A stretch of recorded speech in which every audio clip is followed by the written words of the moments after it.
Good morning. Welcome back, chat. How are you? Happy Sunday. Did you sleep well? I slept so well last night. It's funny, it's like, you go, like, the night that you sleep while having had some alcohol, you sleep like shit, and then the next night you always sleep really well. At least I do. So, what's new with you? I know you guys can't see the screen, I'm just kind of poking around a bit while we wake up a little. Woke up about an hour ago. Still not done watching yesterday's VOD. Man, those are some rookie numbers. You gotta bump those numbers up.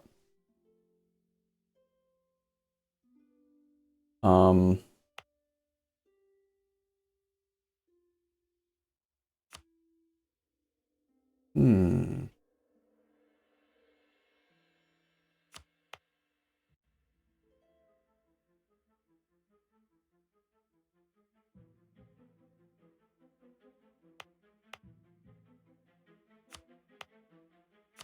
I guess if I'm gonna keep poking around, I should probably let you guys see what I'm seeing, right?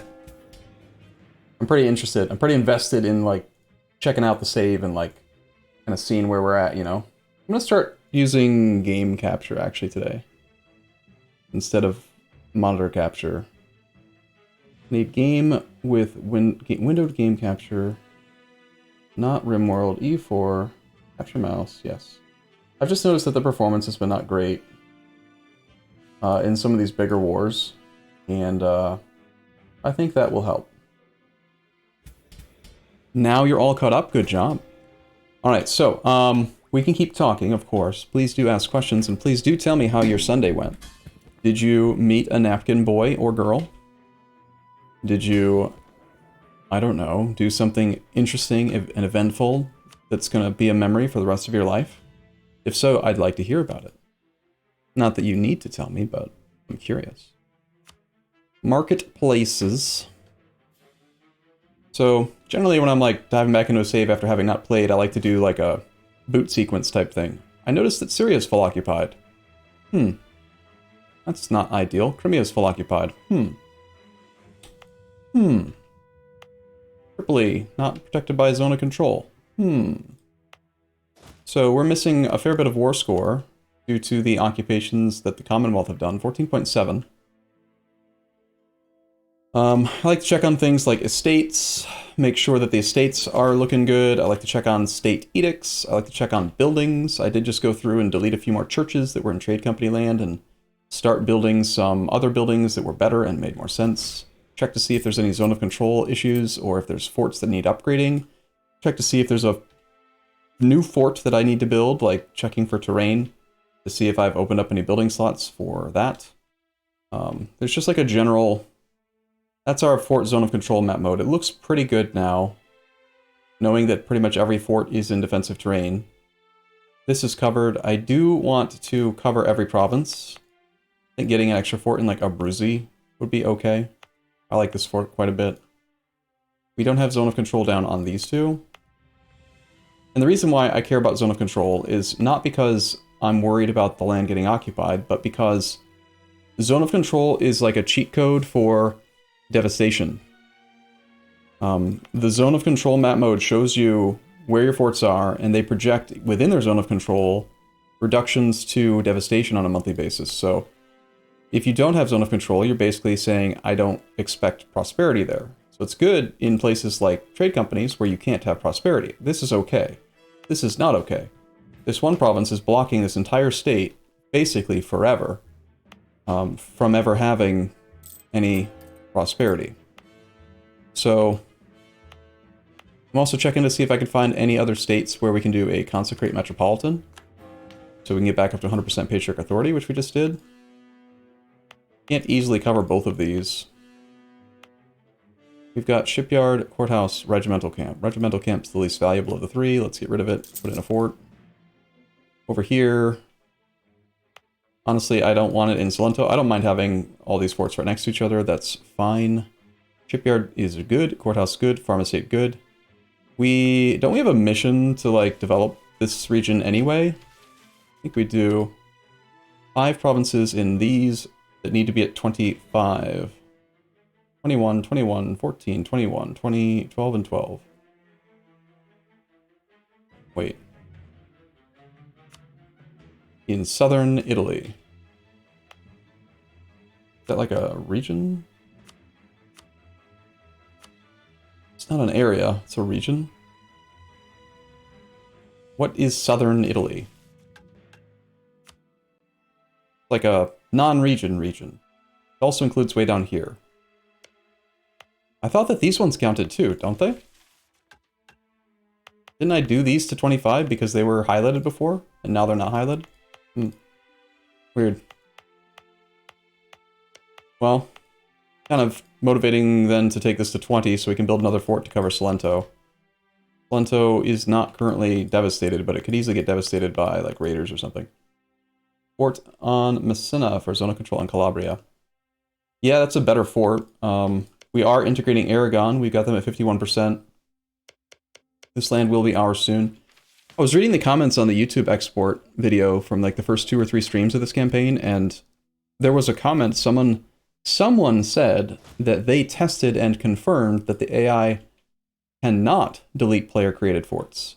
So now my memory's a little bit confused. I'm pretty certain I built forts in my subjects' capitals.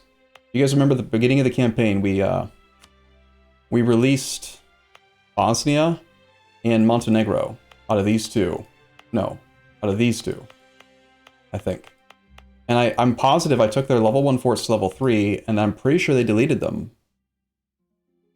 So I need to know for certain, can the AI in the current patch delete forts built by the player or not? I think the answer is yes, which is wrong, but also bad, and also true. 90% certain that I built the fort. Like, isn't it like the most rational thing for me to have done? Like, I released a Mountain 1 Province Minor for the capital fort, and then took it to level 3. Like, I do that all the time. I'm pretty sure I built that fort. Right? Coastal defense worth it for blocking raiding? It can be if you have, like, the right terrain. You would never want to build coastal defense instead of another building, but like these provinces, for example, when we first conquered it, it's flat terrain, so there's just tons of building slots, and you're not missing any other building slot. But the much, much easier way to deal with coastal raiding is to just put 5 to 10 ships on protect from pirates. So you grab your fleet, and we're talking about this mission, hunt pirates. If you are hunting pirates in a node, you will apply a minus percentage here to privateering efficiency, and the AIs that have the ability to raid coasts will look at that number, and if the number is too penalizing, they will not raid coasts. So you just have to make sure you have enough ships protecting against piracy. Generally, like, if you have more than 70% reduction, they won't click it. I've heard someone say marches can't. That doesn't sound right to me, but might warrant testing. I would guess that if any AI can do it, all AIs can do it. That's just the way Paradox writes code. So we are currently close to the admin point cap. I'm going to do a dev click here, even though it's not necessarily efficient, just to get rid of the devastation instantly. And then I will take this one to 20. Actually, I'll probably take it to 25. We are ahead of time on all tech. We have happy burgers. We have our thinger. So yeah, we'll do mostly admin clicks, since that's what we have an abundance of. Let's just knock out this mission. That gives us a building slot. We can build a fort. Oh, that solves the mission. Excellent. Every owned province in southern Italy gets southern focus for 20 years, giving local unrest and plus 10% tax modifier. Wow. Wow. 10 whole % tax modifier for 20 years? That's incredible. Jeez.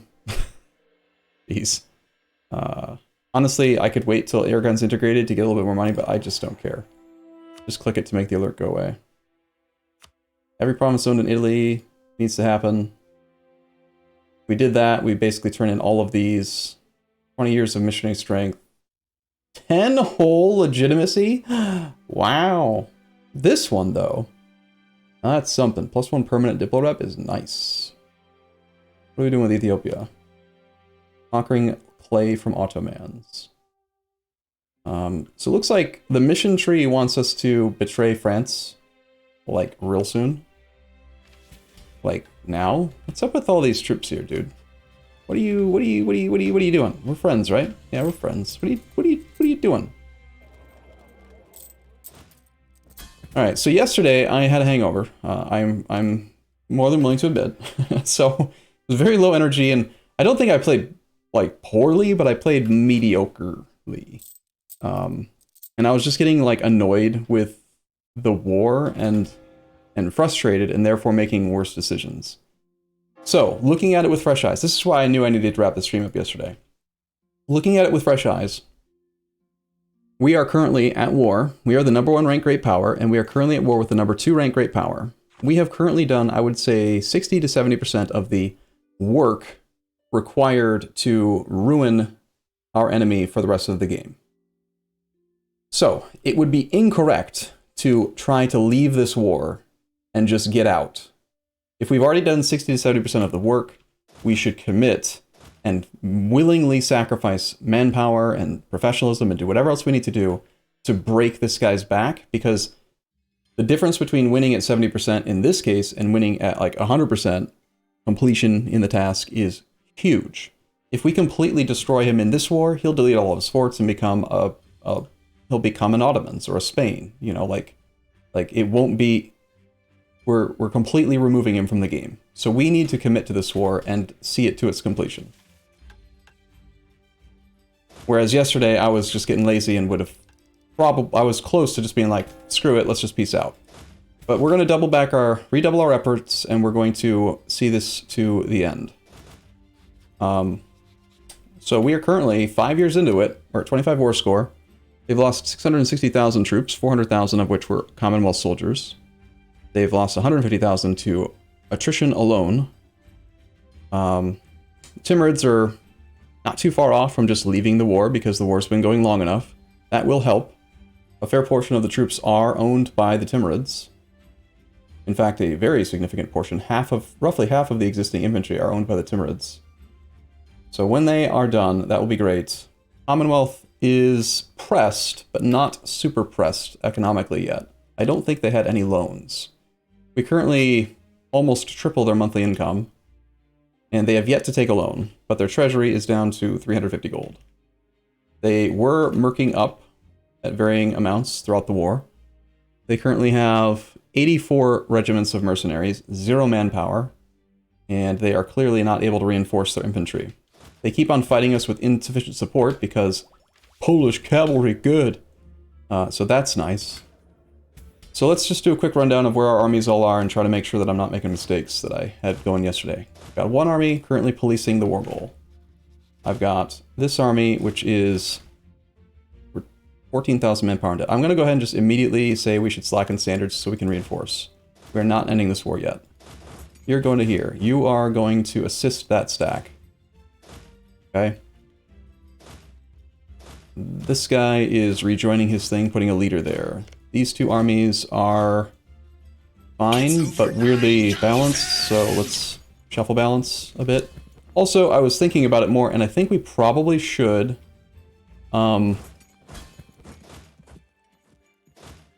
probably adjust our army template. Reason being,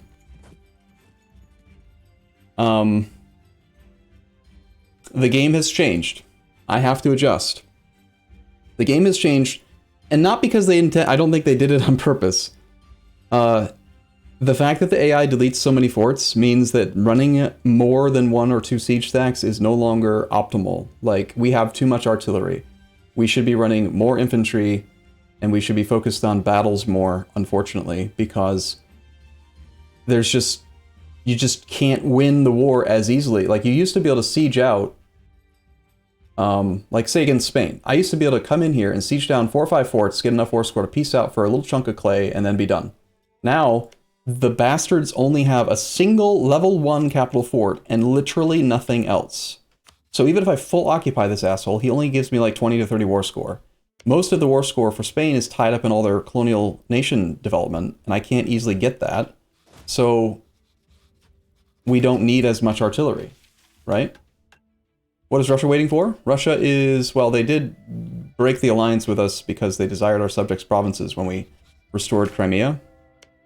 And I also didn't even get to do return war on this, but they should probably be jumping on Commonwealth soon as well. So, now more infantry then? I mean, it's not so much that we want more infantry, it's just that the artillery aren't necessary. Like,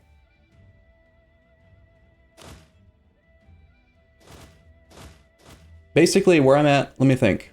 If we look at our template, we're using an 18-0-12. This is a self-sufficient stack to take down forts. That's its purpose. Instead of using this as like the primary template, I think we should probably switch to still having enough artillery to... Actually, what we should do is just take combat width, which is 29, and check to see if combat width is changing very soon or not. It's going to go to 30 really soon. So let's build a template around a 30 combat width target. So we want to have 2 stacks come together to perfectly form a full battle to start. So 15-0-15. 2 of this fully fills combat width now and in 1 tech. We also don't want to run exactly 1-to-1 because we've talked about before, you want to be able to always protect your artillery even if you have to shift consolidate. And if you shift consolidate to 15-0-15, then you put artillery in the front row. So we probably want to run like... ideally an even number. It's annoying when it's odd because then you can't split them easily. It's more micro, basically. We also want to check general like supply limit values. We're like 30-ish in bad terrain, obviously much higher in good terrain. Like around 30 troops would be ideal. We don't want to go too nuts. 21-0-15 is a bit heavy. 36 with maneuver probably will not suffer attrition in most places. 19 is just sort of a weird number. I think 21-0-15 is decent. Alternatively, we could just do 15-0-15s and then have 30 stacks of infantry that support. And that way we are always below, even without generals. Though, as a positive of this patch, I have not had any issues having enough generals for our armies. It's great. The extra leader slot based on force limit's really good in this. Yeah, we could do 12, but then we're not fully filling the back row with 2 stacks.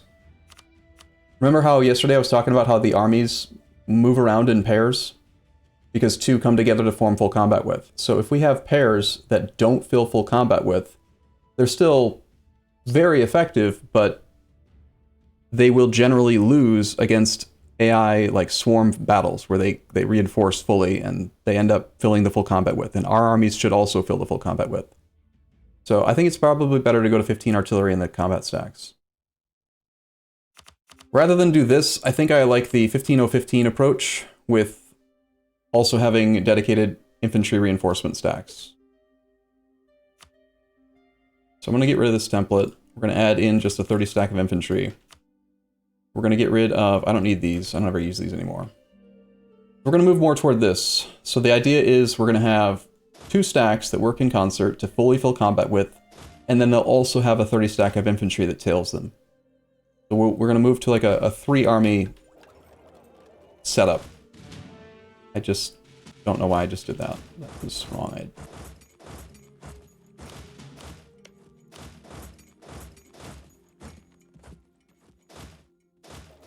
So we'll try to conform to template after this war. I'm not going to try to do it during the war. That's too much work. It's too... I mean, yeah. Alright, let me check chat. 3 stacks of 2010, maybe. Not ideal for sieging level 4 forts is the main downside to that, Murgle. Level 4 forts, you need to have multiples of 3. You need 15 artillery total. 3,000 per +1 bonus on the artillery. So... ideally, you want to be a multiple of 3, which is why 12 or 15 artillery are more appealing. However, I have noticed, even though the AI is theoretically better at building forts, there aren't that many level 4 forts out there. It's so weird to me that the Commonwealth is upgrading some forts, but they still haven't built a fort in their capital. That seems really weird. But yeah, 20 O10s, 3 of them working together would fill the combat width, but it's basically the same thing as two 15 O15s and a trailing 30 stack, right? In both cases, we would have 60,000 infantry, 30,000 artillery. But my setup would be better for sieges, plus micro.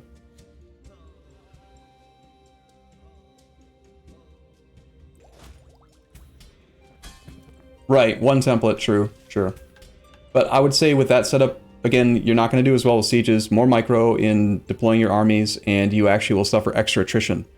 Because let's say that we're doing a siege against level 4 fort. With my setup, this 15-0-15, we're suffering minimal attrition to protect our artillery while doing a full +5 bonus on the siege. The secondary army, that's the support army to fill combat with, is suffering no attrition because it's just hanging out just in case. And the 30 stack of pure infantry is also suffering no attrition. So I'm minimizing attrition as well. So again, not a bad idea, but I hope it's clear why it's clearly better to do what I've done. We should be more aggressive in our carpet sieges, I think.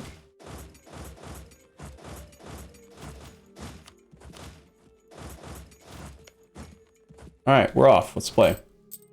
We've almost maxed out our spy network on Commonwealth, which means the siege ability should be good. We did slacken standards. This army on its own is not going to be enough to put them back. We do have like 40 force limit open, and I did just get more manpower. So, we probably will slacken again, but I'm going to go ahead and just train up more infantry to force limit, even if they're not drilled.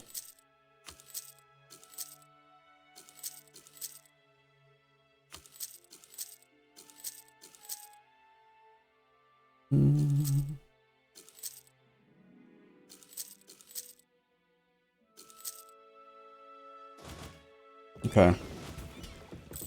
Alright, great projects. Parthenon can be upgraded. This thing can be upgraded. This one's probably worth doing.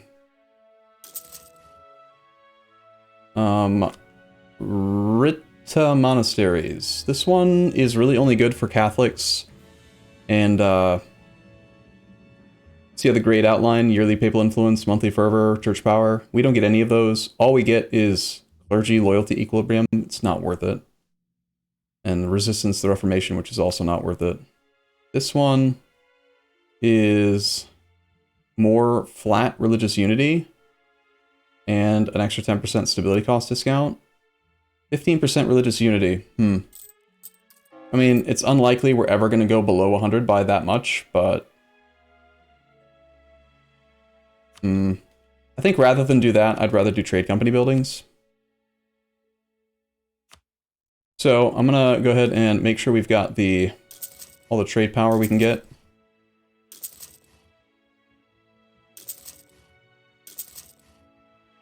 First, followed by this one because it increases goods produced even in places that we don't own.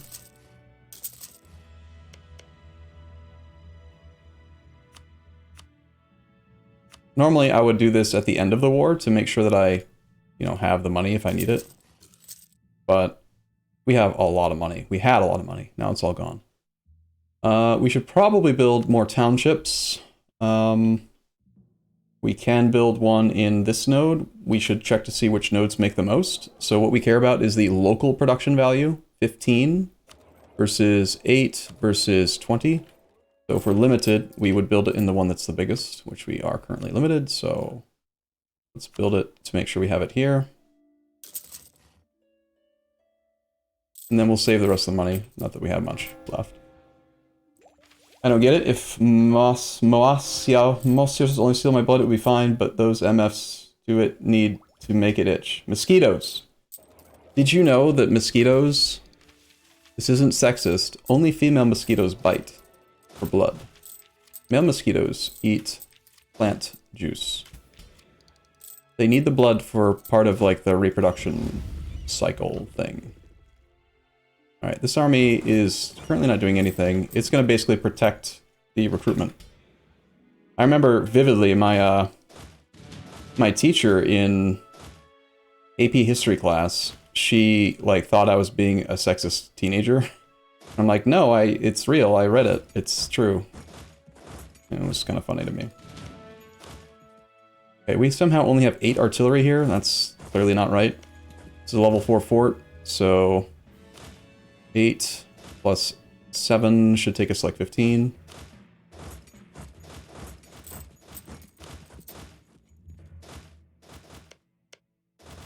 We have 7 out of 8 generals. We are good on tech. Let's go ahead and roll another general. Who wants to be the first general of the day? Also, if I missed you, Jason7571, thank you for your Tier 2 42-month resub. Welcome back. Hero Su 1, thank you for Twitch Prime. You've been enjoying my recent videos on YouTube. Rarely get to watch you live anymore. Glad I can today. Sweet, man.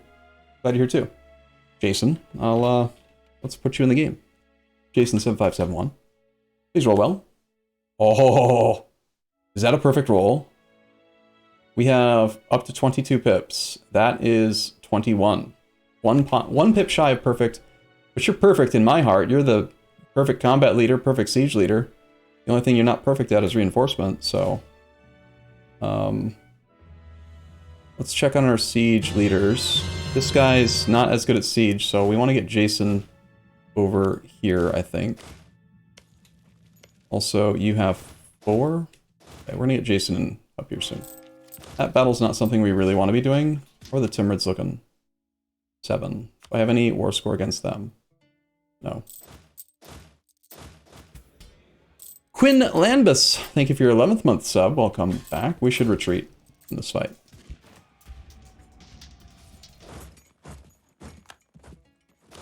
Okay, we're going to put Jason here. We're going to have this one pop off.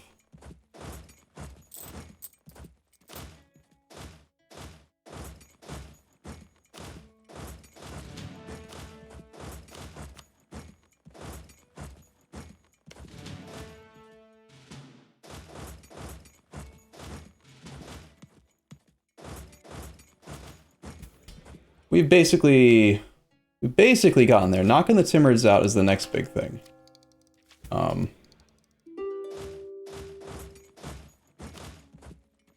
This army needs probably more artillery. He's done, I'm noticing that he has done a fairly decent job of upgrading some of his border forts. Alright, we have 12 artillery here. We should probably try to pick up 3 more and really nail down these sieges.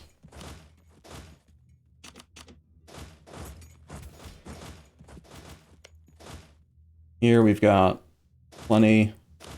This is the value of the conform to template button. We can just pull the extra ones off. Make sure we're not suffering more attrition, although we should make sure we're pulling off the right ones.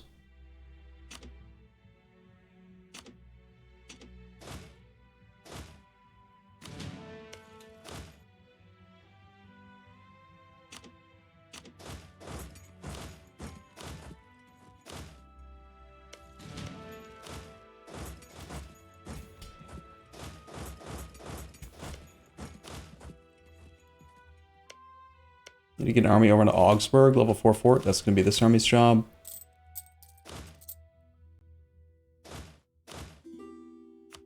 Nice. That's done. These 2 can head to here. Except not, because we've got to wait for zone of control. So let's actually go here and wait. This army is really weirdly composed. I'm not sure how this happened.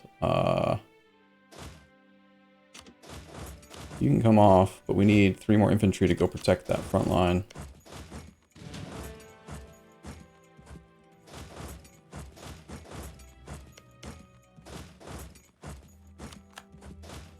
You can go over to there. Let's grab 6 siege pip guy. As soon as that siege is done, he can possibly go there. Royal Maritime Ethiopia is acceptable. Commonwealth is offering us Bessarabia and to release stuff. Ah, funny.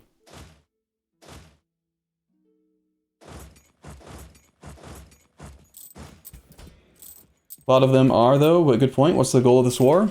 It was to just take land because we got claims from an estate mission, estate agenda. Now it's basically to destroy the second rank great power and break them for the rest of the game. I've decided. They deserve it, they're jerks, and I'm done. I'm not gonna deal with them anymore.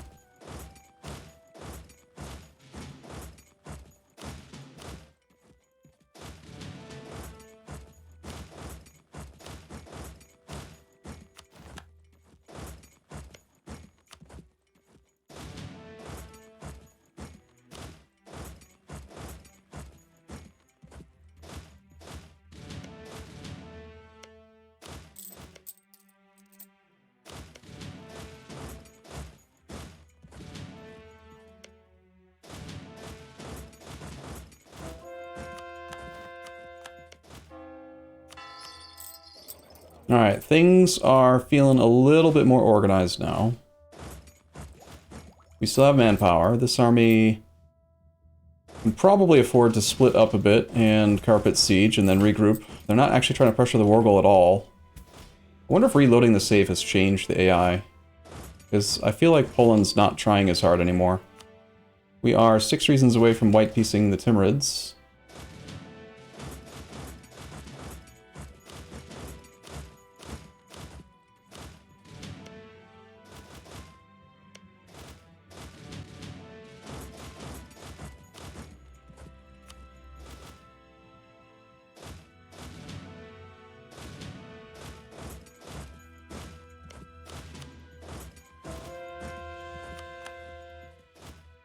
We can take another age bonus. Not that they really do anything anymore. Go ahead and add in another trade company investment. The townships do a lot. I think this was the next best one. 10% more local goods produced there is going to help trade income a fair bit.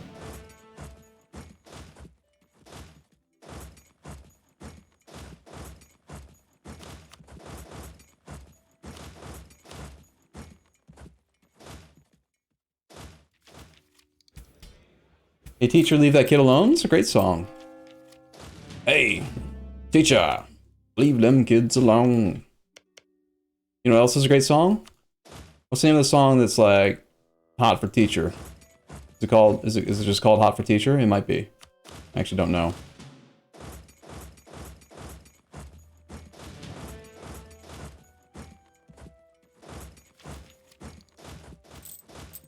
Hey, teacher.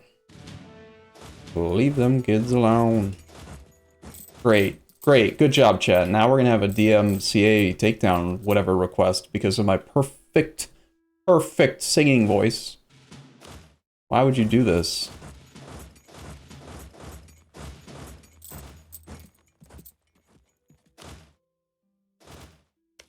Not seeing any major battles.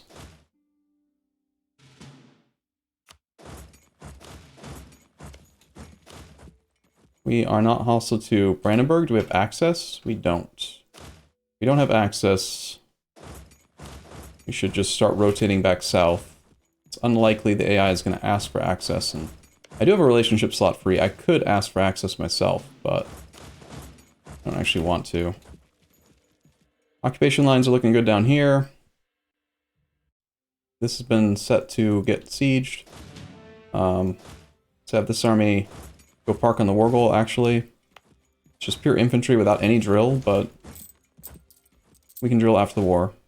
Still shuffle balancing a bit to make sure the armies are all equally useful. Let's pull off the damaged infantry from the primary siege stack that's up here and swap in some regulars that are not damaged. This siege stack is one of our best. Got Sikh Dante 4 plus 15. They should probably head to this area. Have them go north. These guys are going to rotate back south to try to like zone them over here so that this army can safely rotate up in. Okay, so we need 10 full artillery, sorry, 10 full infantry at full strength if possible.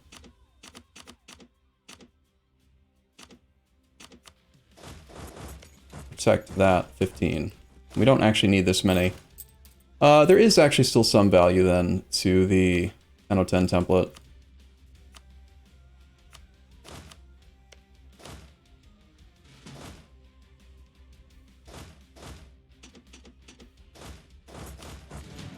Since we are slackening and being forced to slacken and stuff, I'm gonna try to manage my attrition well. This is the non-hangover Arumba. This is the Arumba that, like, cares about micro and tries to be efficient. Nice to meet you. I don't know who that guy was from yesterday, but...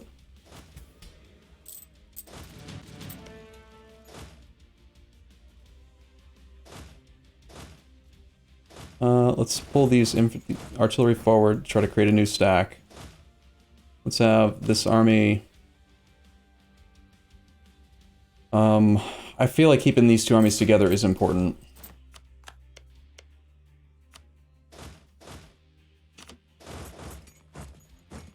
Don't have military access, and they will not let us cross up here. We have the relationship slot.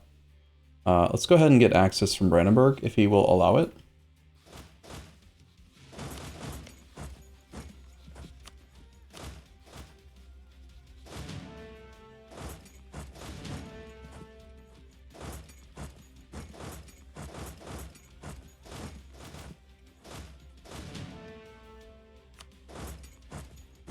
Is a level 2 fort.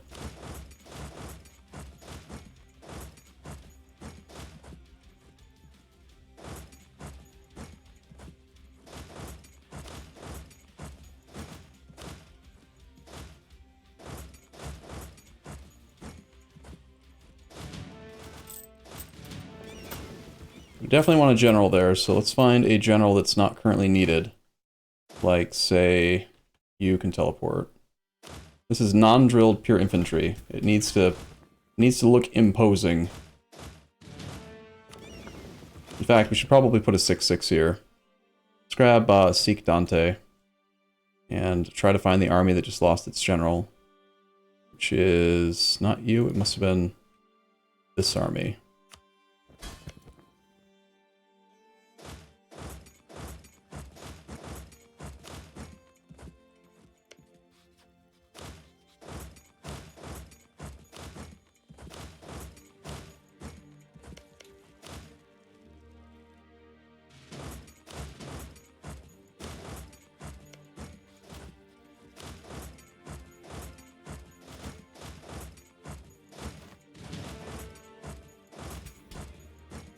Make sure we are keeping our spy network topped off here, even though we're not really getting the benefit from, like, just sitting at 100 is kind of a waste. It also technically increases the odds that you lose spy network, because if you get caught, then, you know what? No, I just changed my mind. We should counter-espionage for a little bit instead, based on those factors.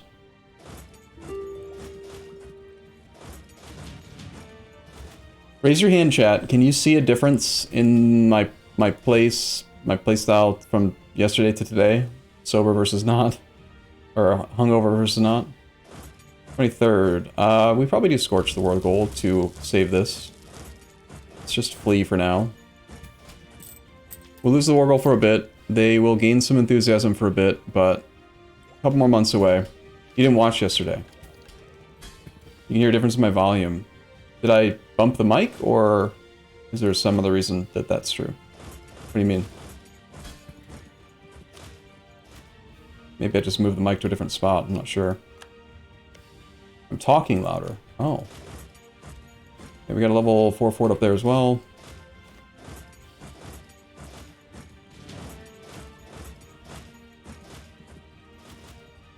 Take tech 7 years early, don't wanna. We were doing some development.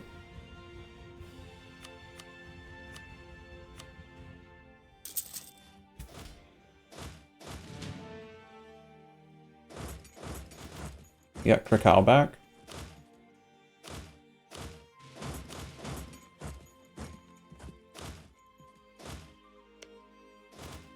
Okay, we retake the war goal. We knock out the Timurids. Once the Timurids are out, we should have a fair bit of extra war score, because the Timurids do have, I assume, a large amount of development.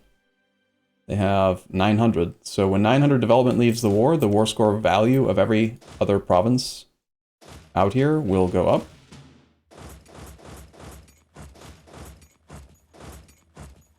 This is our 4 siege pip. That's our 2 siege pip guy. Why don't you go there and you double back, actually.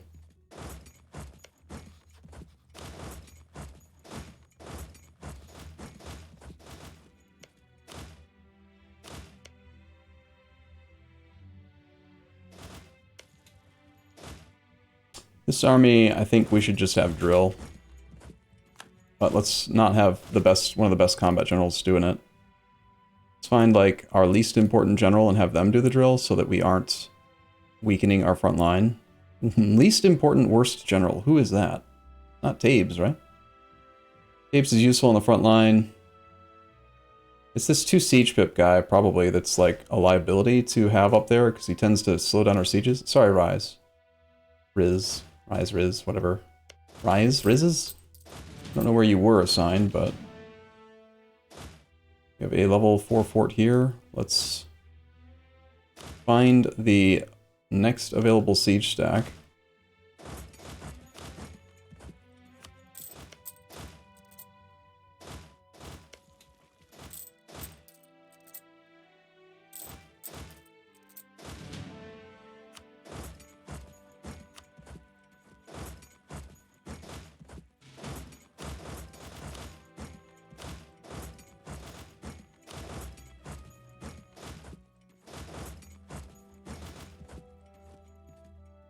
We're moving in there. This army's holding a hill. Let's have them hang out in Trenton instead. I'm gonna rotate this guy. Are you gonna be there quickly? 24th? Yeah, we'll rotate and just kind of hold there. Kind of zone them out a little bit more. Mr. Teamerids is at 2.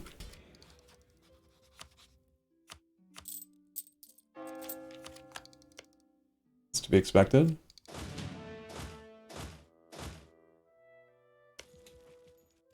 That siege stack is moving directly into an area where there's going to be battles. That's not really what I meant to do. We can pile in. It might go alright. I have manpower. They don't. Are they in debt yet? Commonwealth has still yet to take a loan. They have 500 gold left. I don't want to engage while the Timurids are here, because a fairly large number of these troops might be owned by the Timurids. It would be best to do the engagements after we knock out the Timurids from the war.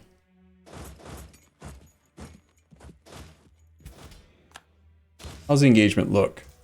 We don't have full artillery yet. We rolled a 0. Our 6-6-3-4 rolled a 0 against a 9. Classic. We may retreat, but are we locked? We have at least some who are still locked to battle. There's a 40-ish, 30,000 of those are owned by the Timurids. And they won't leave while we're in battle.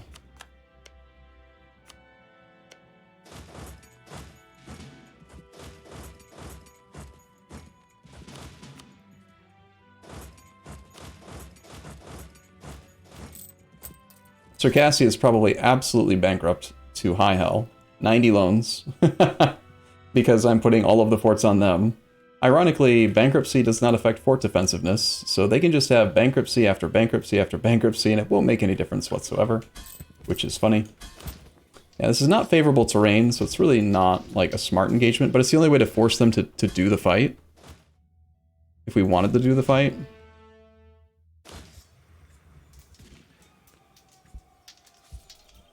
Their discipline advantage is annoying. I think I wouldn't mind switching back to discipline. The discipline religious bonus. Let's dump our monarch points again into development. Racina. Shame we don't have prosperity, but devastation in Terracina, in fact.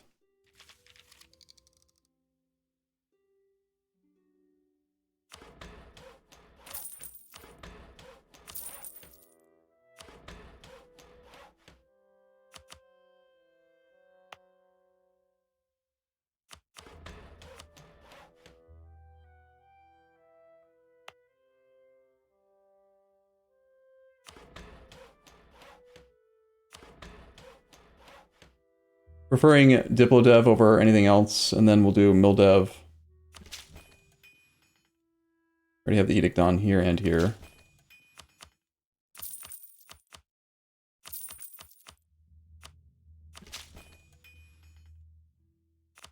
Take those to 20 for building slots. Check for other building slot locations. Silly, we can get a building. Can't change the edict for a bit, but I'm not going to bother. It's fine. We don't have to be perfectly efficient. Yep, we already got the dev mission. The Italy mission. And we got a massive 10% tax modifier in only those provinces for 20 years. Can you believe it? It's crazy. That's so much. I can't believe they were so generous with that mission reward. You know? Like, isn't that nuts? Obvious part of a manpower state, so it's very good to develop here. For military, that is.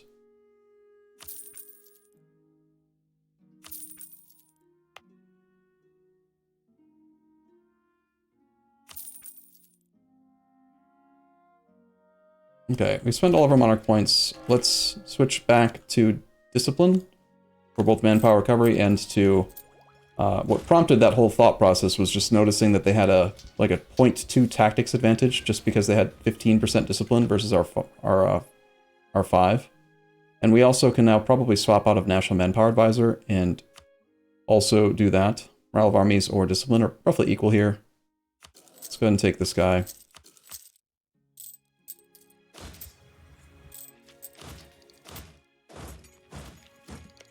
I'm actually thinking we should retreat so that we can kick out the Timurids. Dude, Seek Dante, stop rolling zeros. Like, they're bad. Do you not know that they're bad? They're not good. You're supposed to roll much better than that. We killed 6 and 7. We lost a lot. That was just not a good fight, generally. Like, 1 month away from knocking out the other guy. But we're rolling in.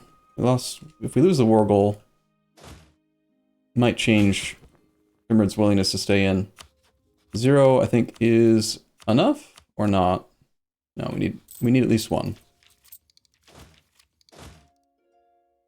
Got our 4 siege pip leader up here. We're only pressing in on 1 front, so let's grab Mr. 6 siege pip Jason.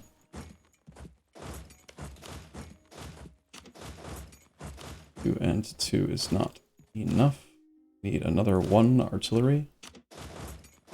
That should end up making that into a perfect stack.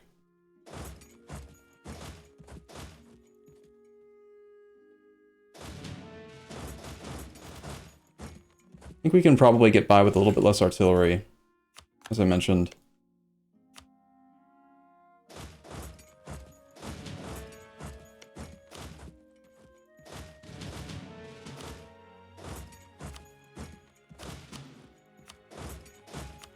So now we have 4 equally balanced composed armies there with that little split combine interaction that I just did. Depending on how many artillery are up here, we might consolidate damaged artillery. Yeah.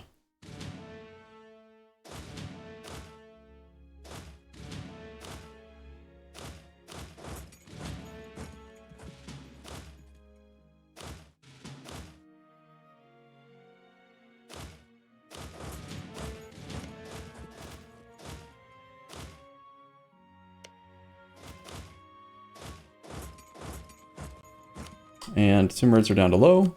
Bye-bye, Timurids.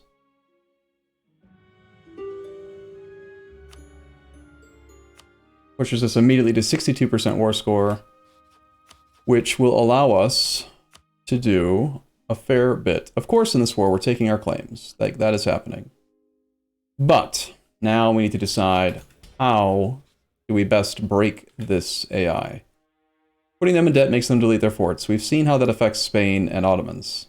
It would definitely beat and broke the Ottomans, but like, pure debt might not be the best approach in the current patch. What if we did something horrible, like sort of disgusting borders, like, you know, like we look at the map based on development and we take the cheapest route to like cut them in half. Like, Like, for example, what if I...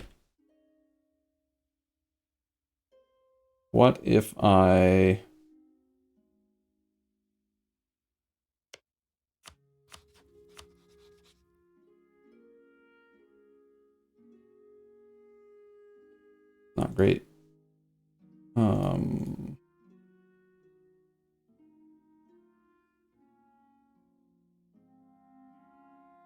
This is mostly punishing...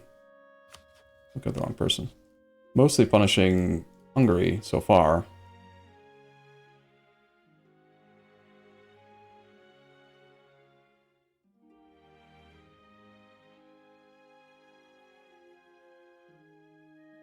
We need to transfer these forts. How low is the development? 11.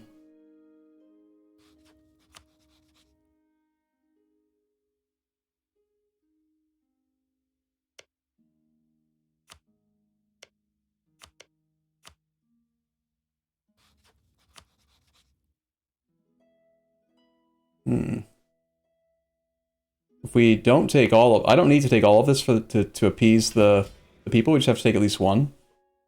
This is land that we have claims on, so it's definitely better for us, but we can always just start with one. And then keep on doing bastardly things like this to him.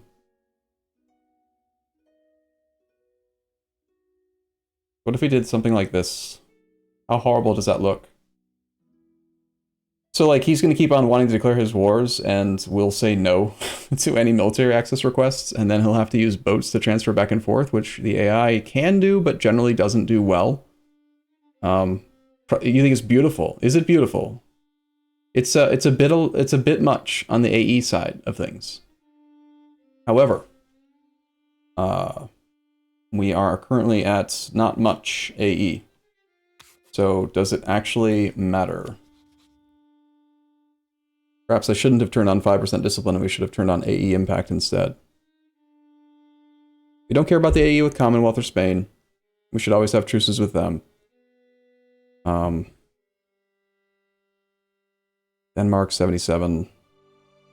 A lot of them are actually not that crazy. Like 57 with Salzburg. If we did switch the other religious bonus back on, the AE impact, we could probably keep most of these people out of it.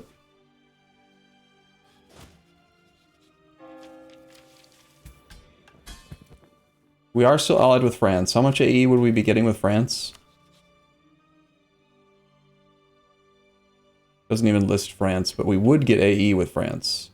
It's possible to get so much that you like go too low on opinion and then they break the alliance automatically. They currently have 60. So we just gotta keep an eye on the AE. Shorter tendril.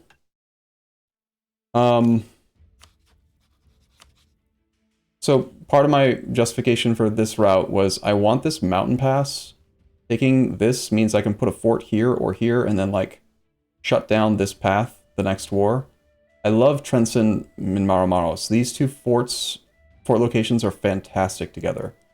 So that's like the main drive behind this route. Beyond that, it's just whatever was cheap that fully cuts them in half. And I think from looking at the development map mode, there's not likely to be a cheaper route.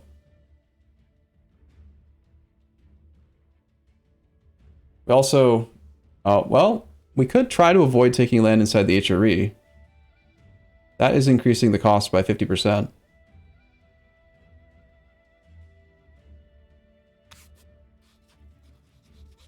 Our line goes through the HRE a little bit, not much.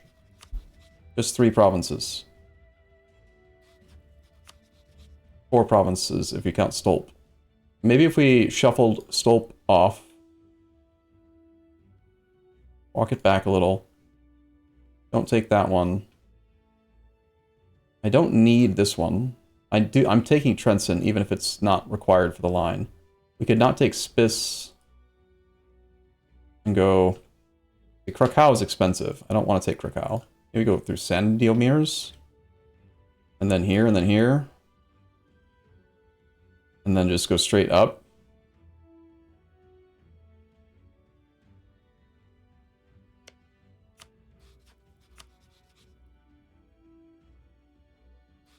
Oh, shit.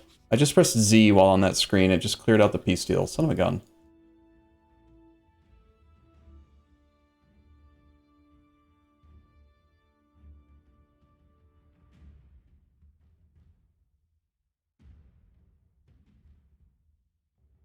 Where was it? It was not Krakow. It was like this. We go right past their capital. I think Wisna. Do you want to take forts in some locations if possible? What if we went through up and didn't take that fort and we just took like that? That lets me get the full state as well. The aggressive expansion is roughly the same, but notice how most of the people that are in the HRE now are at less than 50 or less, because we're not taking the HRE territories, and we're also not taking land in their culture group. Those two things together affect it. Then there's also distance, of course. We could add one more province to this somewhere. Take the gold mine from Haunt, maybe, just so that Hungary doesn't have it.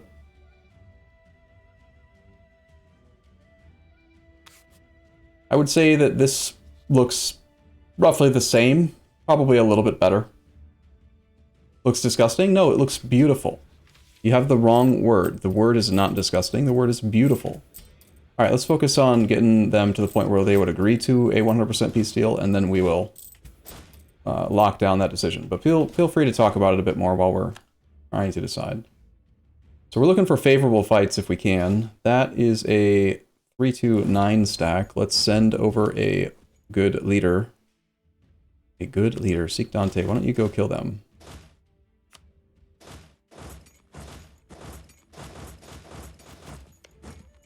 You're going to pile in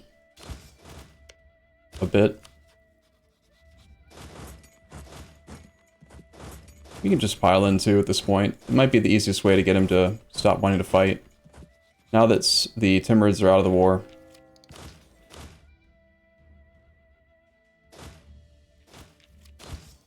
They're actually using forced march and everything. They have insufficient support. That's Hungary using forced march. How loyal is Hungary? 0% liberty desire, and they are currently being integrated. Bohemia is at 5% not being integrated.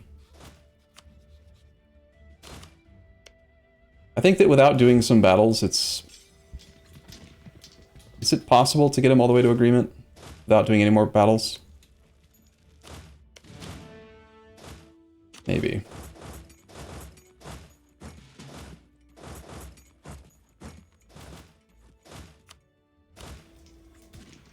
We don't have a full artillery deployment, but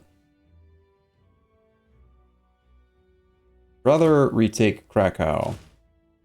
Level 4 fort.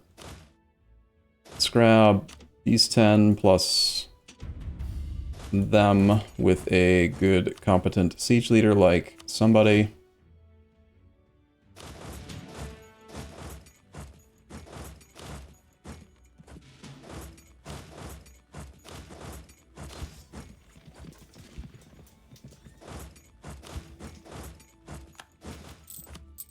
Taking their capital. That army is going to go here, then here. This army should probably head to, like, Podolia.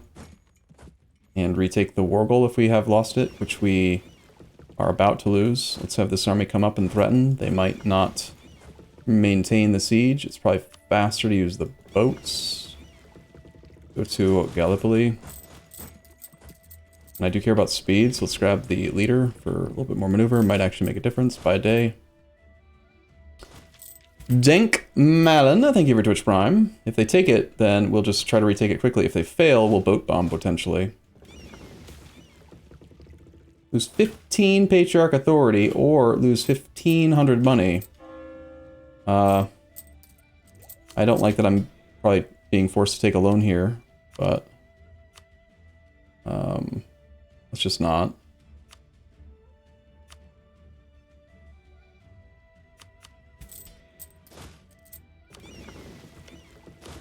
Need to get a reinforcement tick. Those are not unfast siege ticks for them, I'm noticing.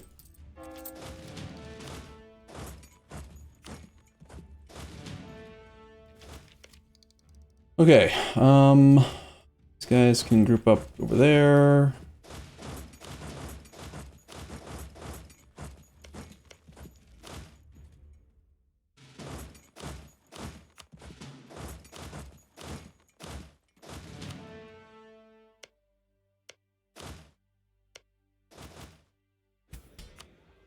Okay, where are we losing war score? We have 14 war score from battles. They have 14.4 from occupation. I'm gonna grab this army, as many as can go, with a at least competent leader, and then go boat bomb. Since we're the defender in a fort, it will not cause the penalty for naval landing, and we can just fight.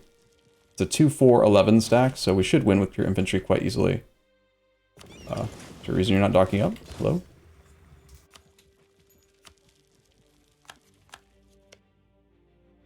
Is Königsberg one of the ones I was looking to take? No. Let's transfer it to Circassia then.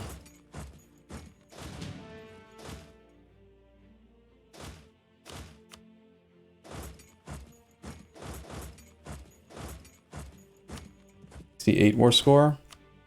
He's on negative 34, so usually you can take 34 plus war score is the peace deal that they'll agree to. That's like more than 100 though, and I don't think he's quite there. It's not quite that equal. We probably need 85, 80 or so, maybe war score to get the deal.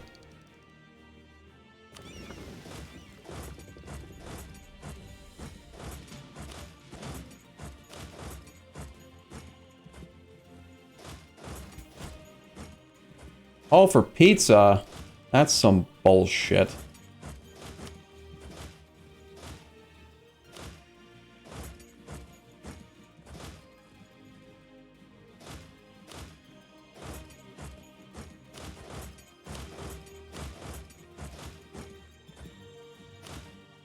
I think if we take Krakow back, we probably get there.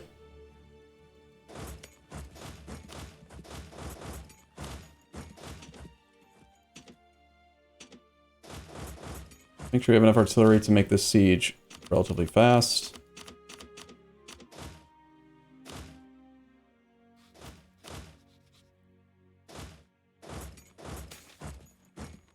Annexation cost penalty on these is horrible timing since we're doing 2 integrations on 2 relatively large subjects at the moment, but it happens. What can you do? You get a nice peace deal if you peace out now. A nice peace deal, 69%. Nice. Nice. Anything we can walk back? I don't need to take the gold mine and haunt. That's actually just extra aggressive expansion. Only like 4 war score, but I don't care about gold. And getting them to agree is more important. Trenson's also not strictly necessary. This is almost as good. And also taking land from their subject.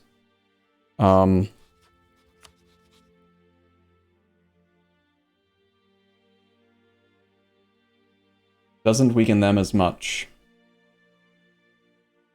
Still, it's a 5 development mountain. It's really, really pretty good.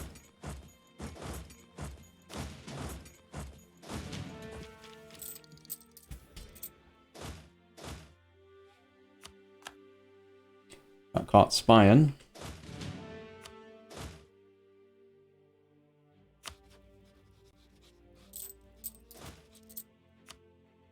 Bum, bum.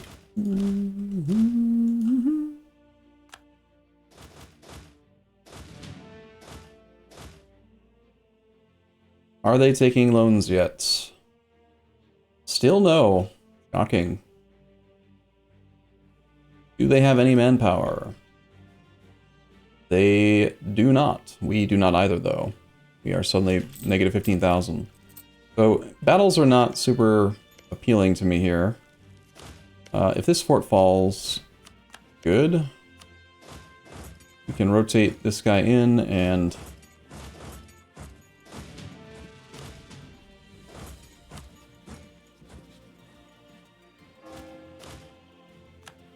Ottomans are going after the Timurids. Commonwealth lost their alliance to the Timurids based on that deck. Not doing any development for a while, so they can just be mad. Fine. Got Krakow, and we have lost Pest. We've won that, and we've won that. Net gain, good.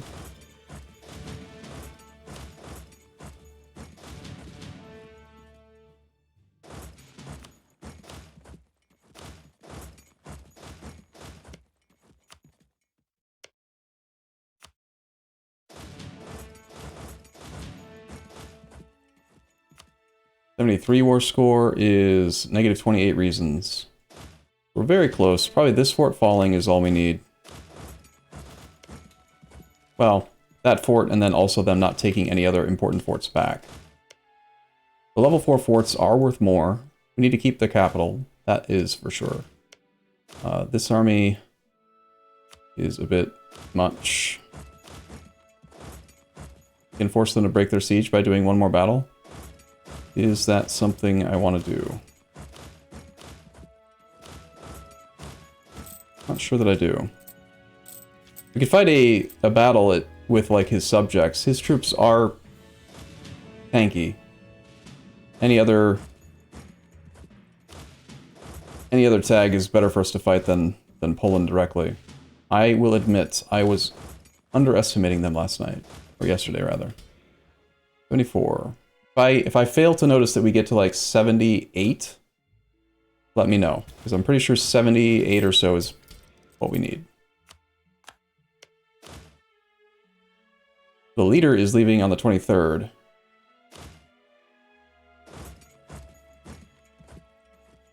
24th.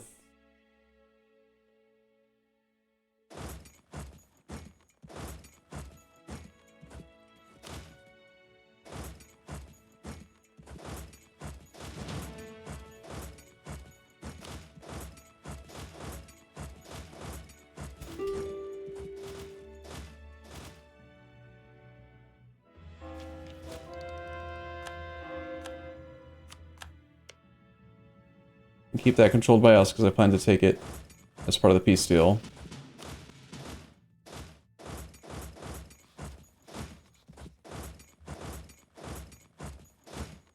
Excuse me? How do I only have 3?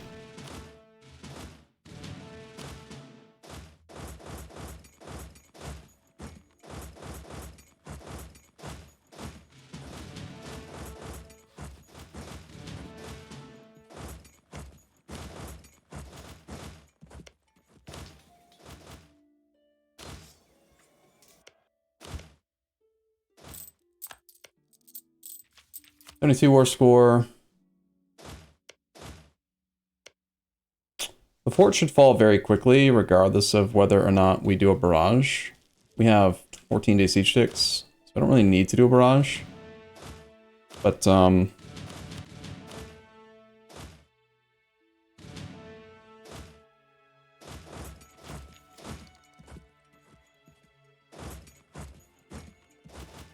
losing pest is annoying. Got Vilna now. Why is, it is strange that Russia's not trying to take advantage of this.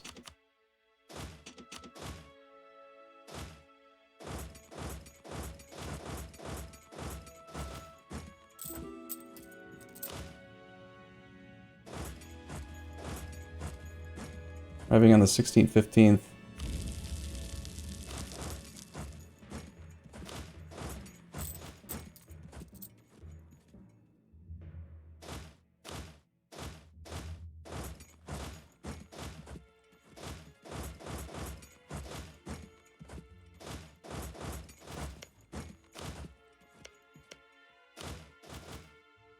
$76 war score. If the capital falls, 77 war score, negative 9 reasons. Once we get his capital, which failed, apparently,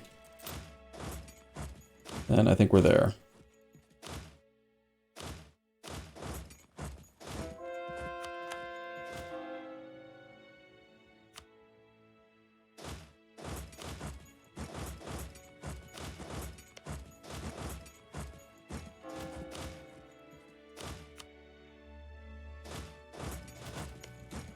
Man, he is losing a outrageous amount of power and value by losing all of the prosperity in all of his land right now. We could, if we wanted to, we could stay in the war longer to keep on destroying his prosperity. Like, he still has some states that probably have it, but like, if you look around, he is getting a lot of devastation and just really, it's really hurting him long term. But this is also a pretty painful war for us, too. We've slackened, I think, like, probably 3 times? All right, that should do it. That should give us 100%, yeah? Not quite.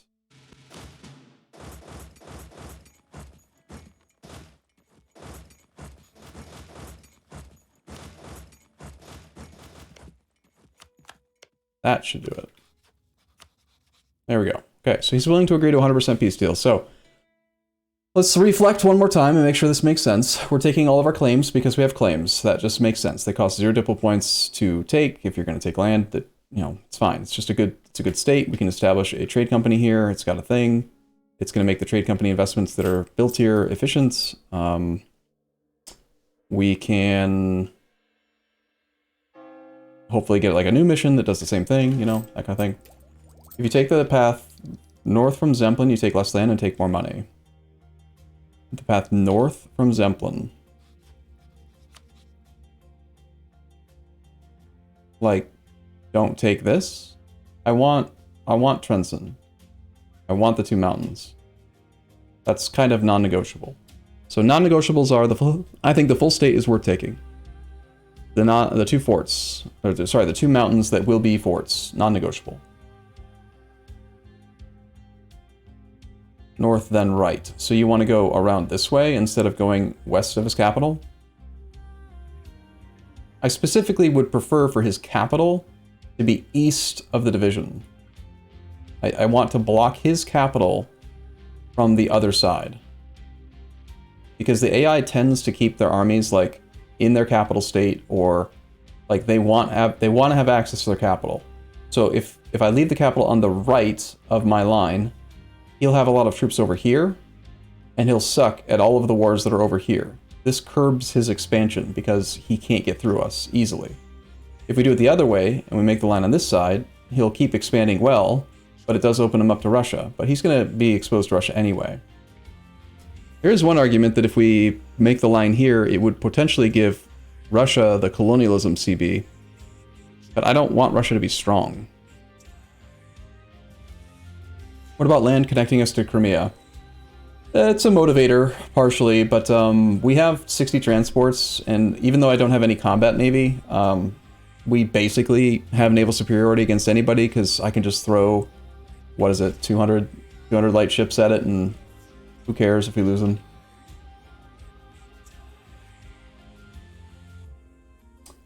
I think this is an acceptable peace deal. It looks fine. There might be some little tweaks and stuff here and there that we can do, but it'll get the job done. Instead of money, we could do one more province, but you almost always want to take at least a little bit of money from the AI, because it forces them to take a loan. It's not only are you gaining it, but they're losing it. It's like it's a double modifier type thing. And I don't want to go completely nuts on aggressive expansion, even though we kind of are. I do think we pay to swap back to the thing.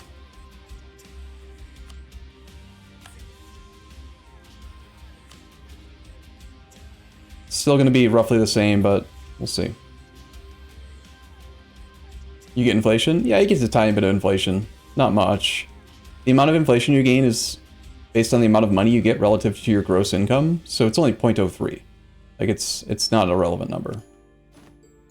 Alright, so we did the thing. We've probably destroyed their ability to wage war in the future, which is good. 145% overextensions, kind of a lot. Let's start with like this state. I'm positive we're making this all into a trade company.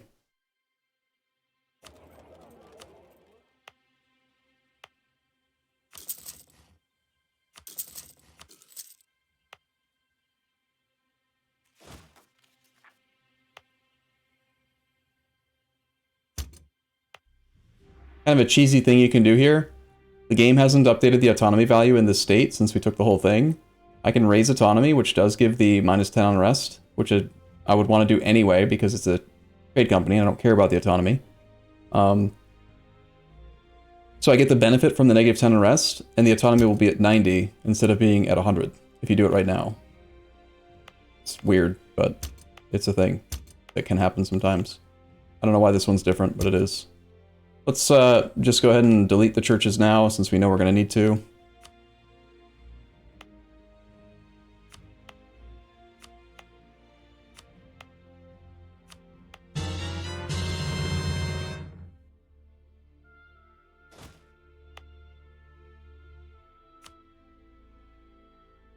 Do we want to do concentrate development? I don't think so.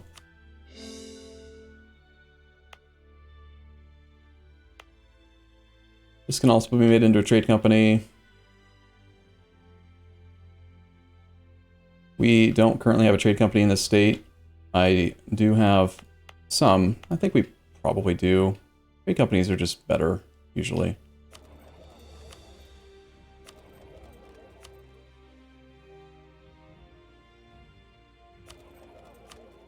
Make it all trade companies. We don't need the actual land force limit and stuff. Naval force limit's more valuable to me. Alright, let's score in the line. And we are out of admin points.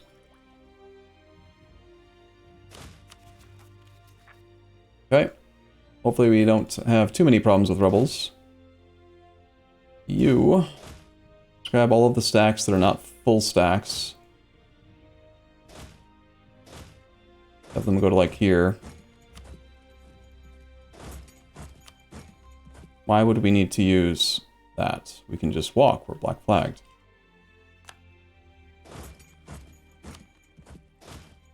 Oh, it's because of some of these armies over here. Right.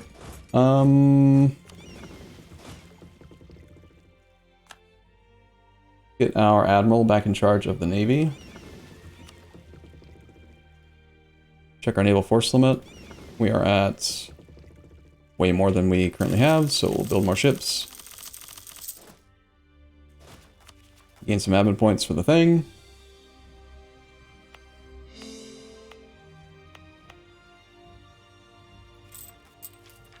You can do the same thing with some of these. Since I decided to make them all trade companies, we're just going to raise the autonomy in every one.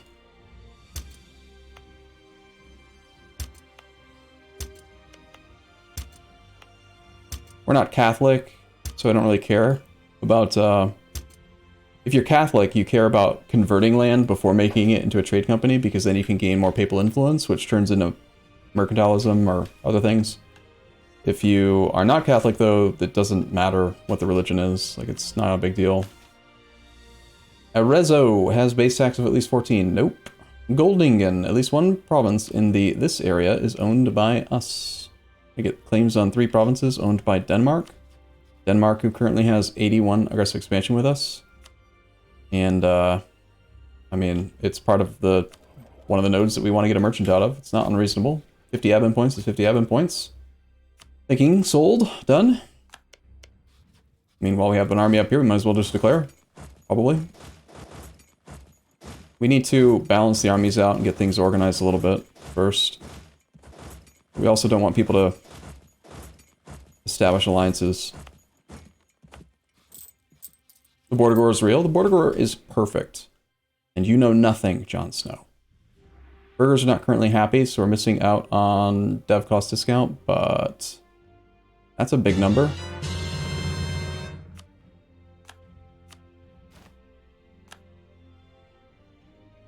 We have enough crown land that I can turn on one of the 5% privileges. I think we do at this point turn on religious culture for the 10% tax, 10% production efficiency, 10% manpower, and that's good. Missionary strength's fine. Tolerance shouldn't matter. We lose 5% crown land. Fine. I don't think we care about religious diplomats in this campaign since there's not very many Orthodox countries. 5% morale of armies against heretics and heathens is a number, but if it comes at the cost of 10% manpower, I'd rather just have manpower. Manpower can stop you from waging sieges. Morale is not required for sieges, and we do usually win still based off sieges. So, religious culture. We have enough money to upgrade great projects. I decided against that one. This one... the extra 15% religious unity could theoretically help, but again, I'd rather do trade company stuff first. We still need state houses in places. Cosenza. This state does not have a state house. Sure.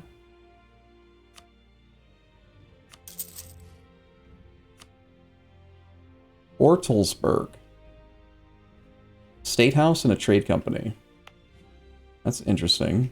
Generally, I would prefer to have manufactories. Let's not queue up any manufactories, though, because I haven't done all my coring yet. However, we can build all of the trade company investments.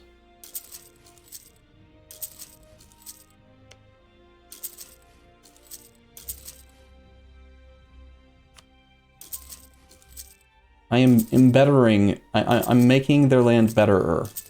They don't realize what I do. I'm so good for them.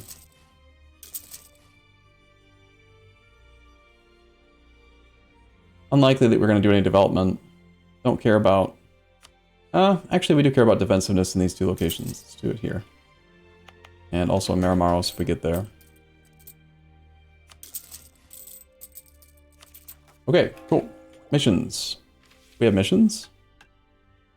The only way we can do missions is if we break our alliance with France.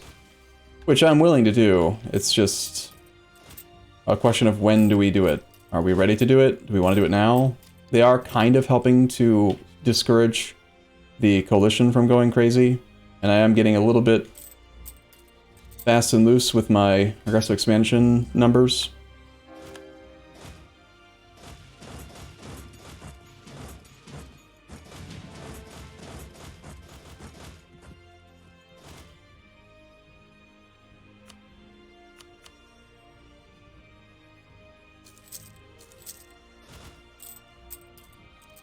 Our income has come down because we are severely overextended, which affects trade significantly. Massive, massive penalty to your trade power in overseas nodes. So it'll come back pretty quick, though. Our core creation cost discount's great, so we core quickly.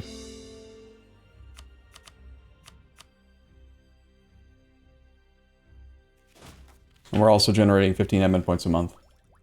What's that border gore? That border gore is cut Commonwealth in half so that they can't be strunk anymore. It's hideous, I know, it bothers some people, but it's also kind of like just strictly better than not border gore. So if it bothers you, all I can really say is deal with it.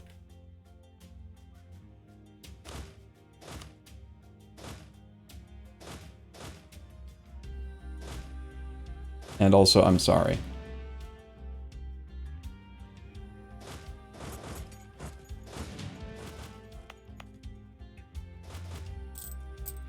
You love the border gore, can't wait to see more. Portugal. Portugal has joined a coalition. Brittany. They're getting mad at us for taking land from the Commonwealth. Barely. 52. That's unfortunate. We could have waited until, like, December, whatever, to try to minimize it, but we have a improved relations advisor. We are at 77% improved relations. Overextension still harms that as well. Let's get more cores started.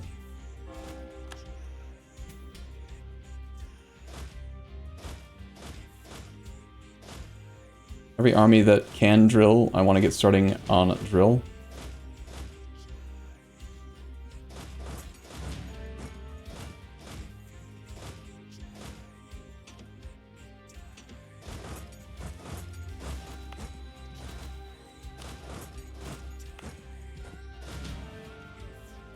Supply's only 50 here.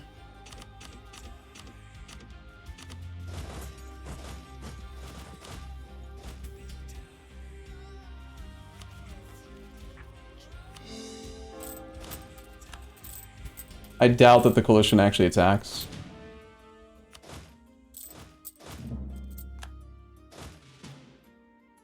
Supply here is 32. Let's grab some of these troops can go there.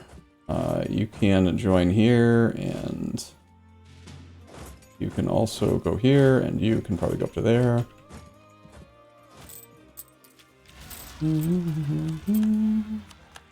Rebels?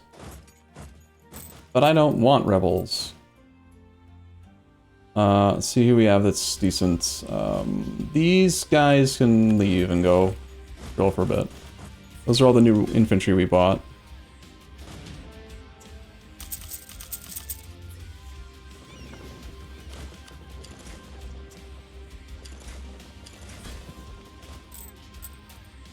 We need to start building forts, but we'll do it after the cores are all started or done, so that we don't delay getting the overextension dealt with.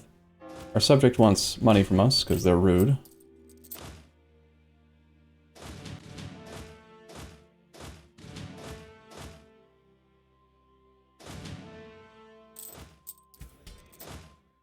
That is apparently just a thing in the new patch. The AI subjects love asking you, their overlord, for manpower. Not sure why. Why they're earning favors with us is the part that makes no sense.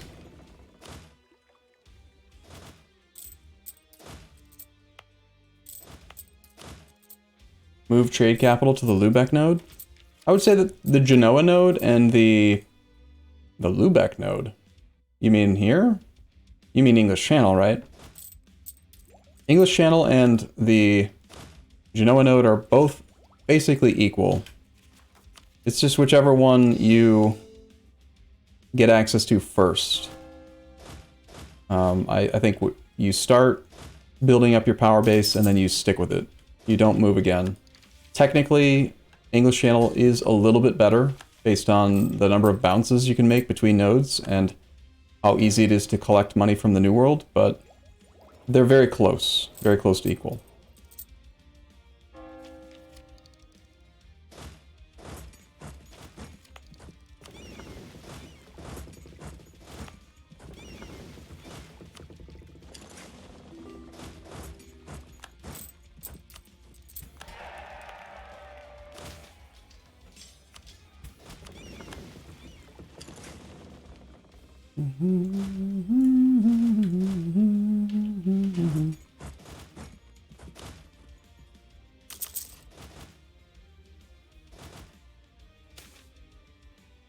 Oh no, a merchant was assassinated. What will we do? All right, how are we looking at trade company merchant stuff? 1841 in Pest. I did do all of the money, the trade company stuff that makes money, trade power. We need marketplaces in all of this land if possible. We should probably take the time to delete all of the churches along this path as well, so we have room for marketplaces. Also, I don't need this regimental camp.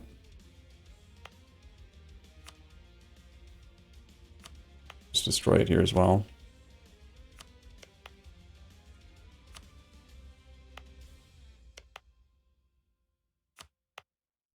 We might temporarily end up with not enough force limit. Since I was getting a little bit out of that, but not much. Alright. Go, cores, go!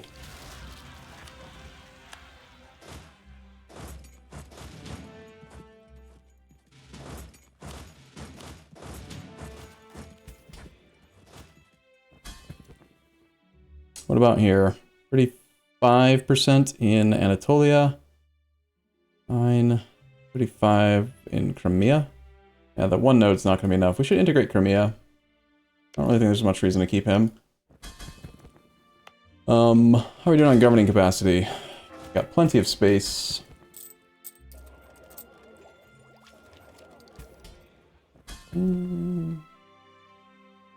Venice is definitely not even worth mentioning. Like, Venice is a real garbage node. The country Venice benefits from it greatly for a while, but the reason why it's good for Venice is because as a plutocracy, they can increase the goods produced for everything that's like not directly owned by them in the node, and they dominate it really easily since there's very low base trade power here. So the goods produced multiplier from the plutocracy makes this node strong for them. But if you're not a plutocracy, you lose all that goods produced, you lose all that trade value, and then it's just kind of a trash node. And you can't get anything easily from the New World, and it's just ugh. A lot of rebels. I guess we should suppress. Try to slow the thing down a little bit.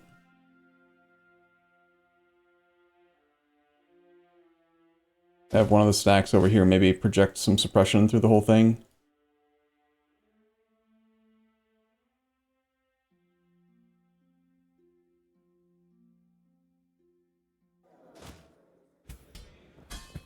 And then we're just chilling until our cores are done. We could look for some more places to consecrate Metropolitan to get our stuff back up to 100.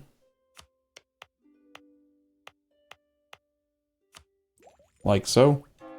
Now we get the full benefit. Which is good. A chunk of Ottoman land is looking juicy. Well, we're integrating Syria. Ottomans are currently at war with Timurids, which is going to be hard war for them. They have 400,000 troops. They're paper tagger with quantity ideas now. They chose wrong. We fully returned cores to Aragon. So we're going to get rid of him. I need to take this here. We have a mission to take this, and I want to establish a merchant in this node as well. So yeah, that chunk looks decent. We have a truce with them until 95, 4 more years. Truce with Spain until 98. So we're kind of truce blocked for a bit. Aside from going even further north into Denmark, which they're part of the coalition at the moment. We need to just kind of chill for a bit. Sorry, France, I'm not giving you money. My money. It's my money and I want it now. Our integration speed is not very fast. We have negative diplo rep from overextension, but that's going to go away. We have to keep this improved relations advisor because reasons, but what boats? Naval force limit went up a little bit higher still. Check for shipyards. Building them in subjects is fine. Check for courthouses.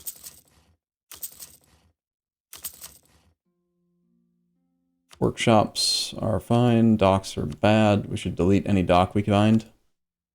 Marketplaces are good if they are part of a trade company. If they're not part of a trade company, it actually harms your merchant's generating ability to increase the trade power of a non-trade company province. Because they don't count. It's only the ones that are part of a trade company that matter. Trade company investments, I wanted to do more defensiveness in the 2 mountain locations. Which was this one. Here.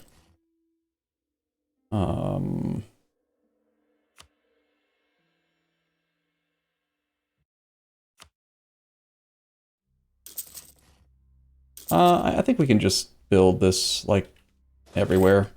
We have enough money. More Boets. Mamluks is definitely someone we're looking to return cores to, probably. But we also have permanent claims here. So, Mamluks have a lot, but with our current discounts, I think we are probably about equal, and if we're not equal, it favors admin integration for us.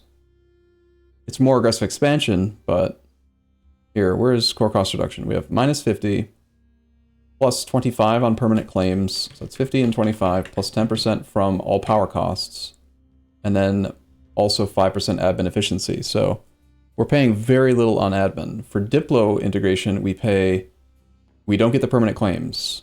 Slow negotiations is temporary, so we have minus 50%, and then admin efficiency. Yeah.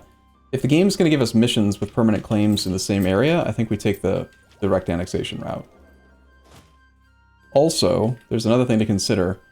If the land is part of a region that you plan to make into a trade company, it's twice as expensive to use a vassal than it is to direct conquest.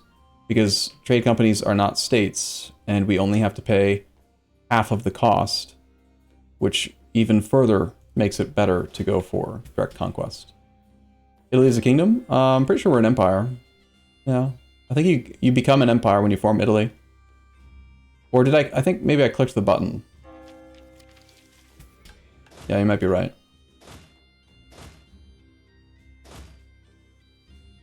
Yeah, we did click the button for sure, actually.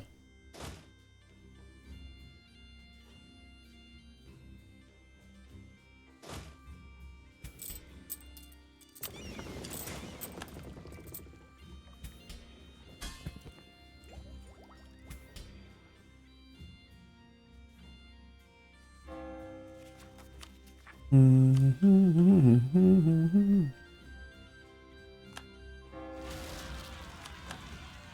have silly separatists. That's so silly.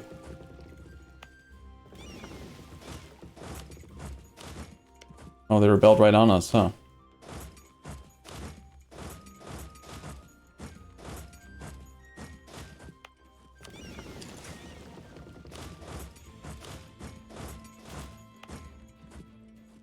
That 50 stack's probably on the move. It doesn't need to be, but I'll just let it suffer some attrition.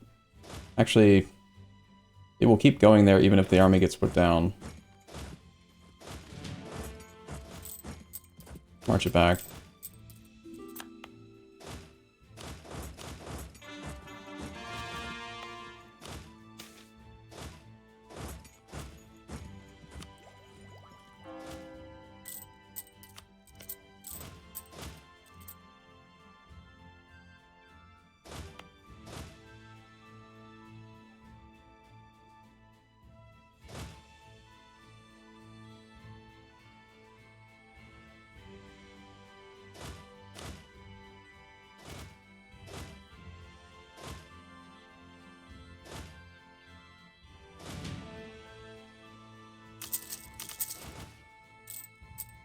We've lost a general. It's time to replace them then. Who would like to lead today? How high is AE? Quite high. I'll take a look in a sec. It's a big variation depending on distance and location and stuff, so. But it's high, I will say. Like, very high. Ballistic? That is caps lock. Ballistic chrome. Ugh, no good. One more. It's Fainson. It's Fainson. Nope. We need at least one good roll. Come on. Ulteran, hey, I know you. You never roll poorly, right? It's fine. It's sorry. Ballistic, you're not bad, but two siege pips is what I care about. We're gonna have you replace Rise, who was the other guy that's kind of not the best number.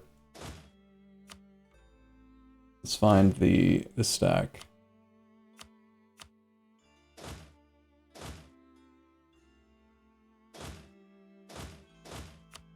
I think we stop suppressing.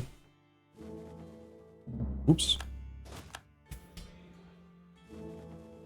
Is Denmark capable of joining the coalition? They already are in it. Here's the aggressive expansion map mode, by the way, if you wanted to see it.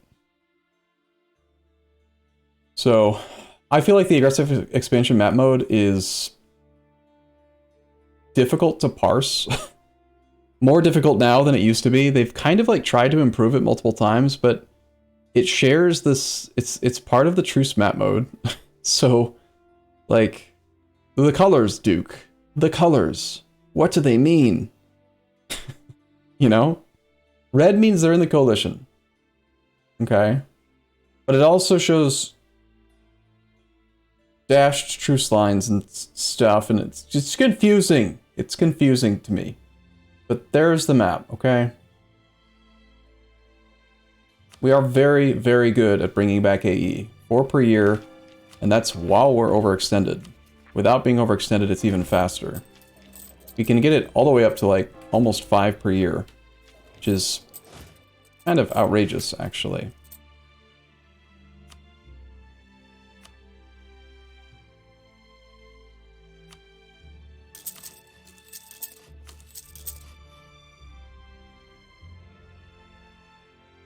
Where is Smederevero? Sure, I'll build one there.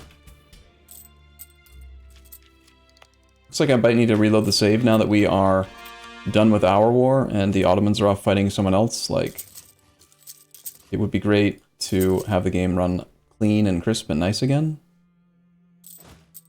There's a German word for what happens when you fail to try to improve something and make it worse. Verschlimmbessern. Are you firing shots at Paradox?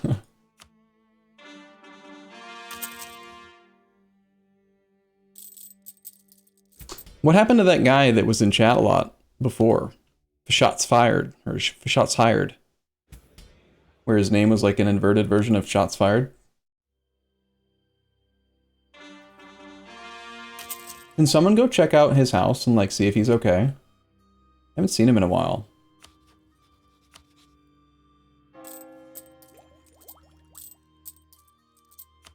It's ugly? What's ugly?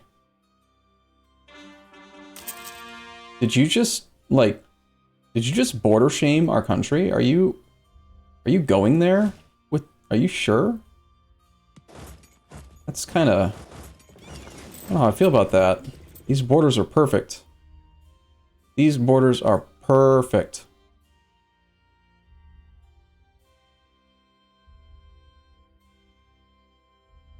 Check to see how we're doing on tech. Make sure that we have enough monarch points to take tech. We're like 4 years away.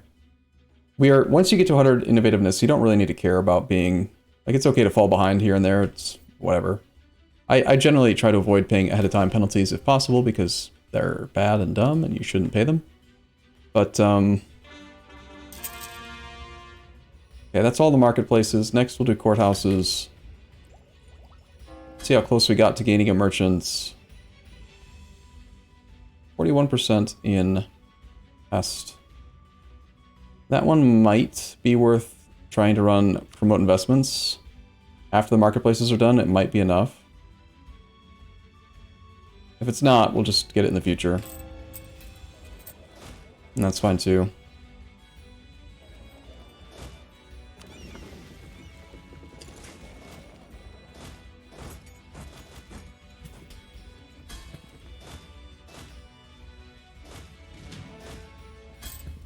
Okay, that's everybody drilling. We're making 300 monies. Lose admin to gain 5 legitimacy. This guy is a half-price advisor, which isn't really that big of a deal anymore. It's only 2 gold. It does save us the cost of upgrading, and he's really young. There's no other advisor that I'd really care to run, so I don't really want to lose him. I'll just, fine, pay the admin points just to make the alert go away.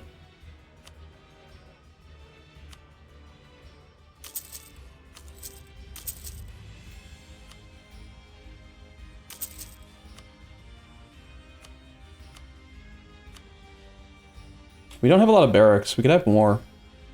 Most of Italy is non-barracksed, which means we're missing on a fair bit of manpower. What would we have to do to make barracks fit? Like, for example, this is bad.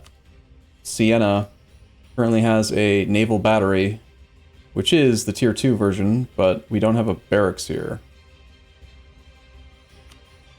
Get rid of the regimental camp out of this one. Place it with barracks. Other states have other dumb buildings, probably. Oh, hey, we have access to soldiers' households. When did that happen? Whoops. Alright, well. A soldier's household is... A regular manufactory essentially gives you five clicks of diplomatic development. A soldier's household gives you 750 base manpower. Each base manpower is 250. So it's like adding an extra 3 base manpower versus 5 base diplo. But if you do it in states where you have a level 3 center of trade, which is inland and giving 33% bonus to local manpower, and you kind of plan for it well in advance, and skew the monarch point development in this state toward manpower, you can make super efficient, super productive states.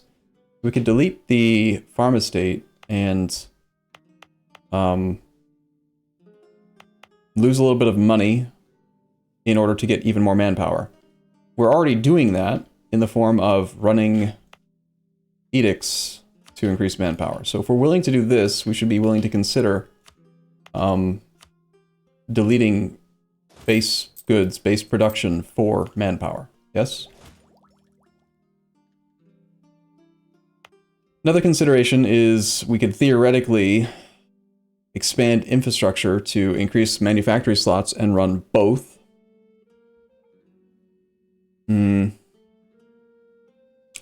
I'd say that if we're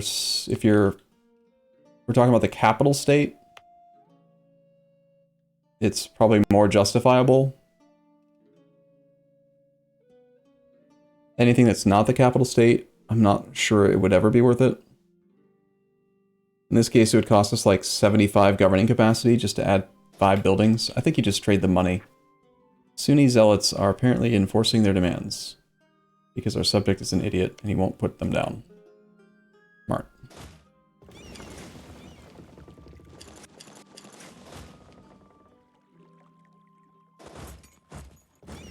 Maybe they want to be Sunni again, I don't know.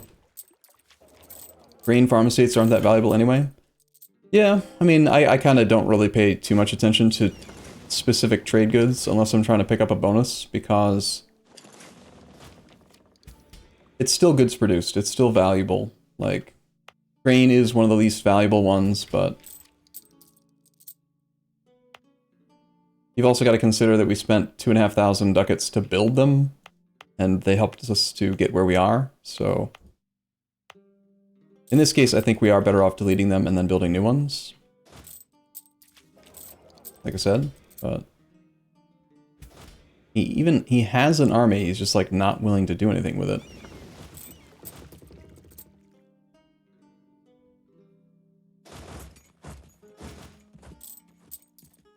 Is it not worth it based on the fact that you are not close to governing cap? We're not close to governing cap, so that might be like a factor or a motivator to say, oh, I can spend 75 governing capacity plus a little extra. Basically, this button costs the 15 flat. If I'm talking about my capital state, we already have minus 100% here. So the plus 10% is irrelevant because we're more than minus 100. But the 15 flat governing capacity does not get reduced by local governing capacity modifiers. So if I click this button right now, we're essentially getting 15 more governing capacity used up in the capital state. In other states, it's going to be more because we don't have that minus 100% that the capital state does. So it's going to be the development of the state, 124, 10% of the development of the state plus number of provinces you're building it in times 15. So and the math should be 124 times 0.1 plus this state has 5. So to build it here would be 87.4 governing capacity. To build it in our capital state, it'd be about 75. So currently we do have space. Also, you have to factor in that the number of provinces you build it in, you have to pay 50 admin points, which is not 0.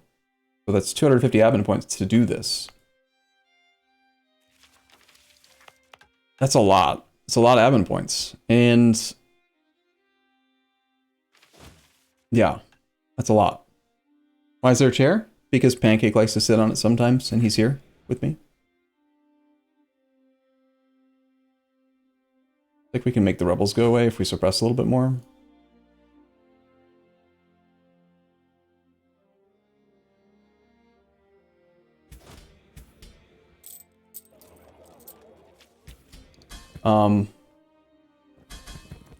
Sorry, train of thought.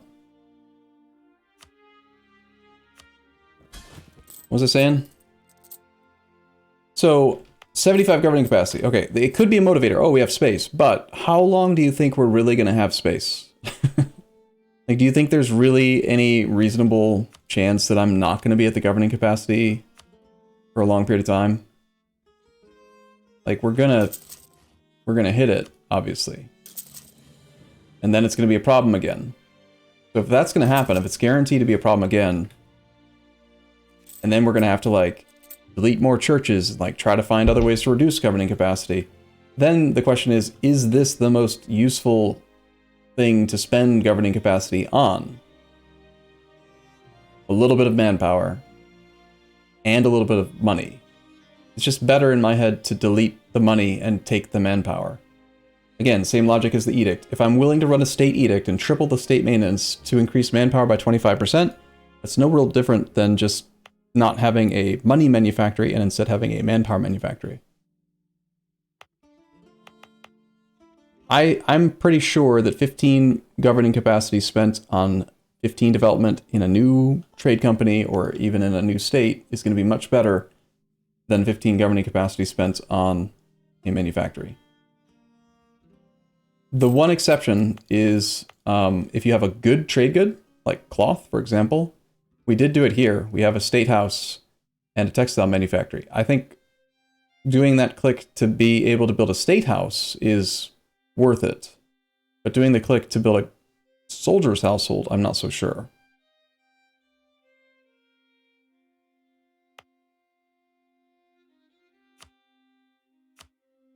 Anyway, we have no money now, so... Next war is probably against Denmark, since we got that mission for it. Otherwise, I think we're waiting on truce with the Ottomans till 95, so we have like 2 years to just chill and stabilize and build up monarch points and stuff again. We're trying to get to 1,000 gross income ASAP so that we can start working towards economic hegemon. Economic hegemon gives us governing capacity, reduces minimum autonomy in territories by 20%, which is kind of a big deal. And then most importantly, really the only justifier is the 25% goods produced, which is just idiotic amounts of money. Our admiral is dead. Who wants to swim? South Italy is lacking fort coverage. I'll take a look. Don. I like your name. Easy.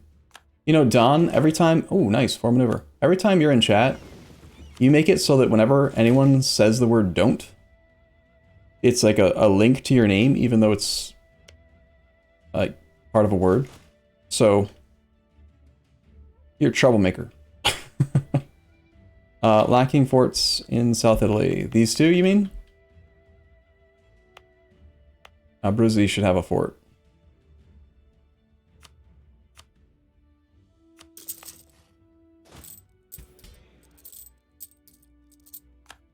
How much longer is the slow annexation penalty going to be around?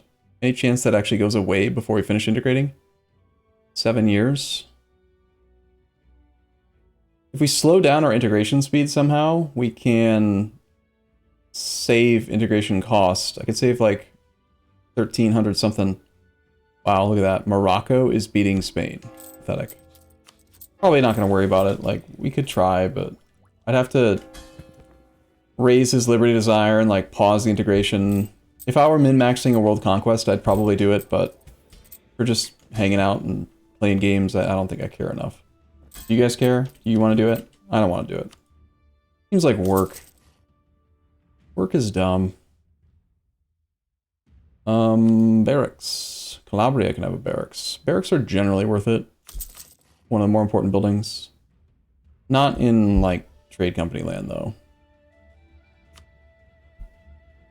How come there's not a button to filter out trade companies here? Which screen is it that lets you filter out trade companies?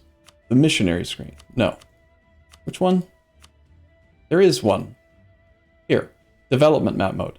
Territories, subjects. How come we don't have that for buildings? You know? Like, include territories. Include trade companies. Something like that. Anyone have advice on how to make a 5-month-old baby not scream anymore? Balcony might work.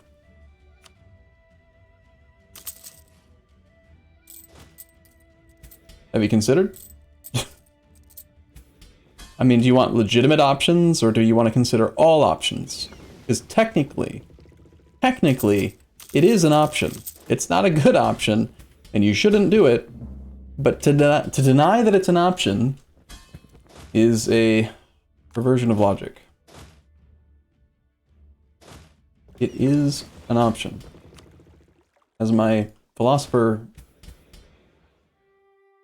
educator in college said, something like, every day you have the option to stick your hand into a toaster and turn it on, and you choose not to. To deny that that is a choice is a perversion of logic. That was the quote, I believe.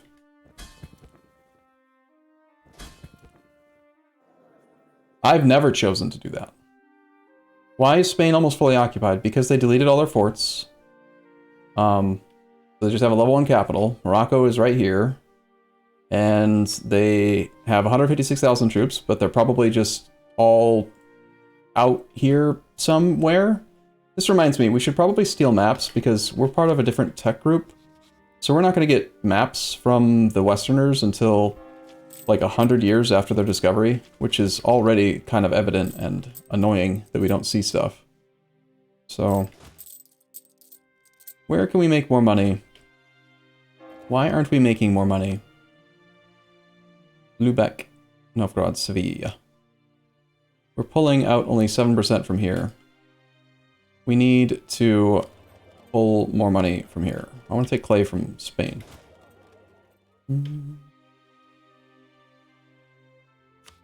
We have permanent claims on Trent. This does allow us to bypass the truce with France if we want to just dump the alliance instantly. And I do need this as part of a mission. France has... we have a lot of favors with France. They don't have any money, but they do have manpower. Give me... oh, they do have money. Give me money then, too. I like money. Do you like money? I like money.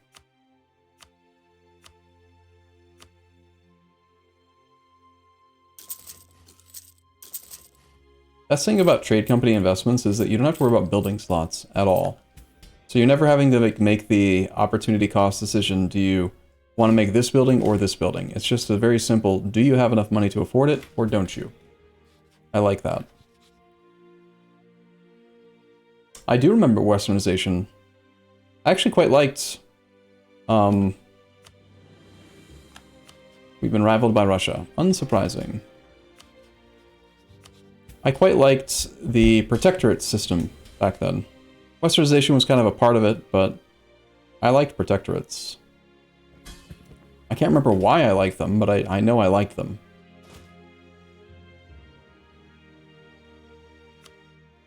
Let's just let the diplomat do its job automatically. I'm not going to think about where to send him.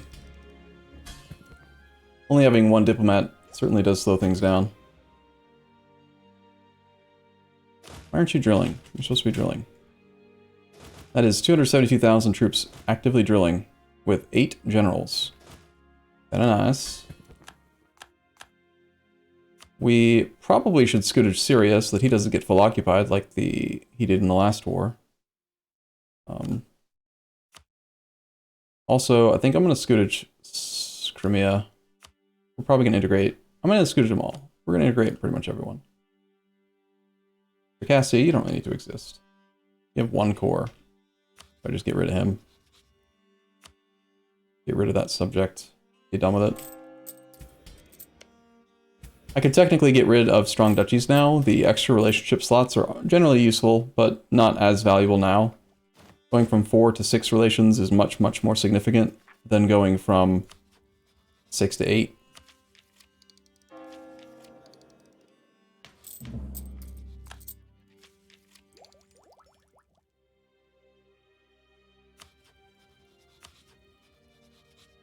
We recover exactly 5 AE per year.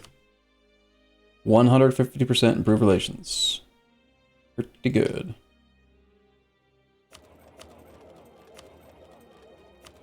Double check our merchants, make sure they're all helping out with improved relations.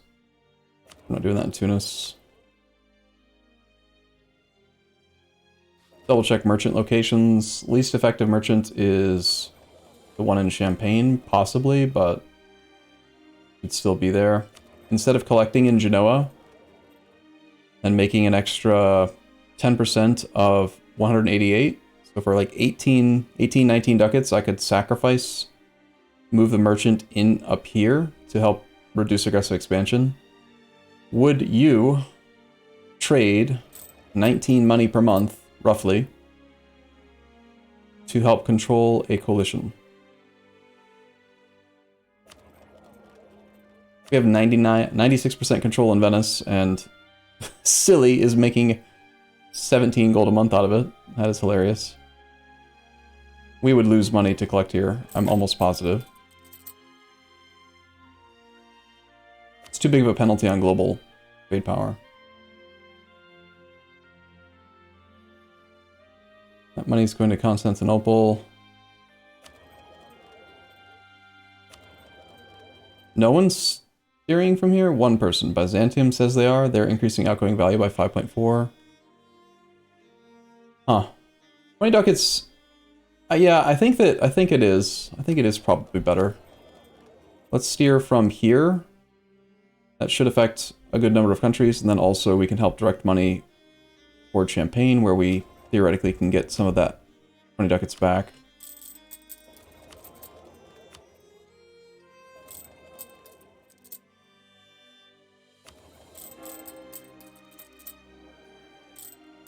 It's also possible that we just end up making more money, I don't know.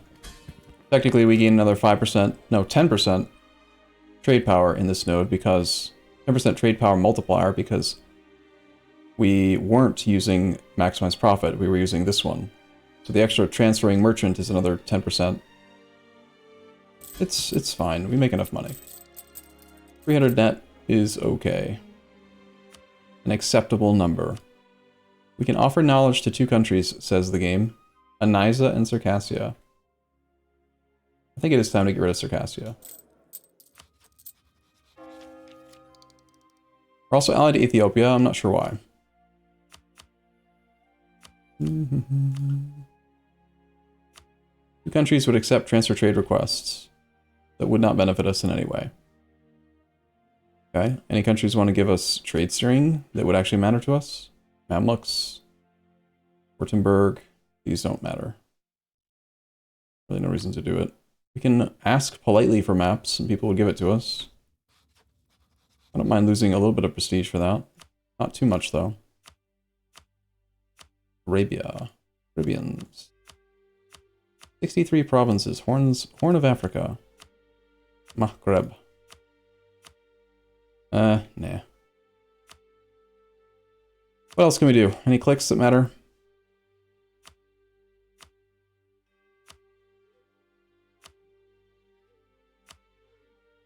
Can ally Great Britain. Great Britain's rival to France and Spain. Probably don't really need to get involved with Great Britain at all. We can ignore them. Eventually they will rival us if we don't ally them though. We could swap France for Great Britain right now, if you guys want. Our missions want us to take the rest of Italy, and France did kind of do some nasty to us. A couple days back I was annoyed with them and wanted to murder them, so...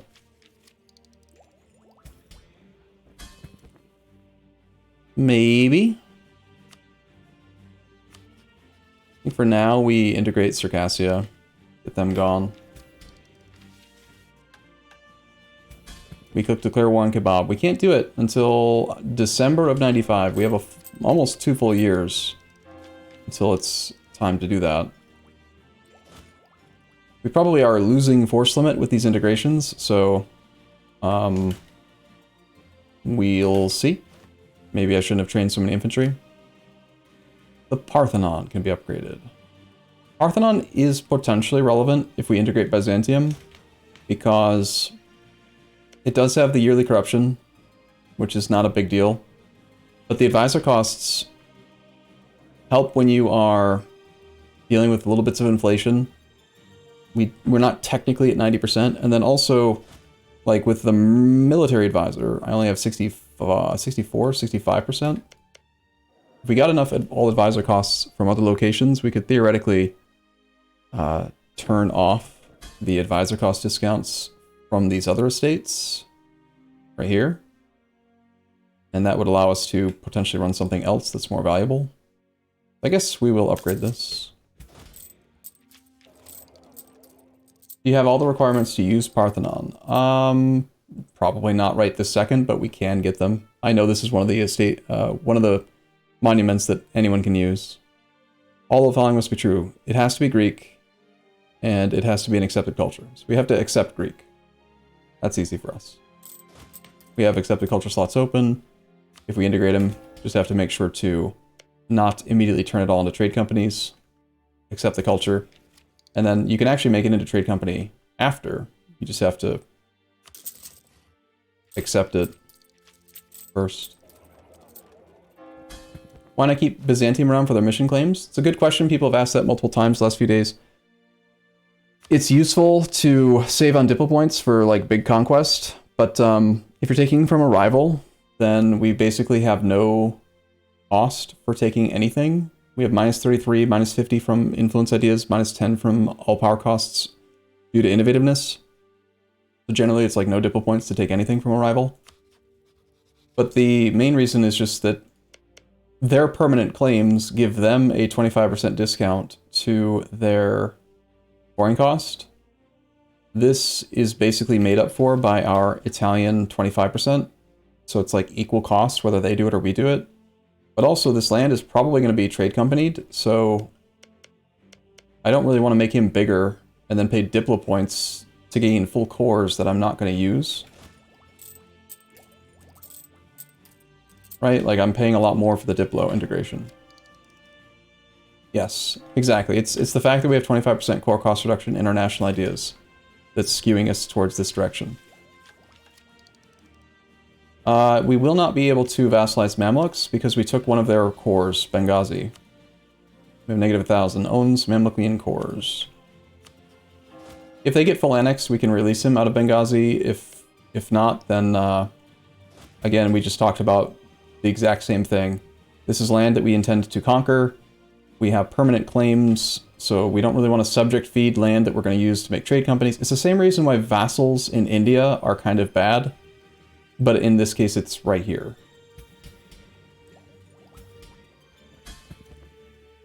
Circassia is now gone. Make this into a state. I don't think we do. This is just going to be a trade company.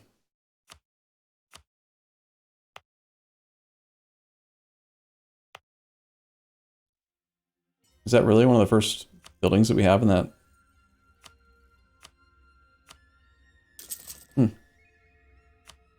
Indeed it is. Right, because we got Crimea instead. So that puts us at 6 out of 8 relations. Might as well ally. If I ally Great Britain, how quickly does France dump us? I wonder. We could just revoke strong duchies right now. We are very close. We're about to enter the age of absolutism, so we want to start walking back a lot of the privileges that we've given the estates. Right now, we have... Let's place your bets. How low do you think our administrative... what is it called? The number that doesn't matter for most of the game? Where is it even? I don't even know where it is. Here, absolutism. Max absolutism is what we're looking for. How low do you think our max absolutism modifier is? We have maximum absolutism of negative 17.38. Ooh-wee. So yeah, I think we walk back some of the reforms as they become possible.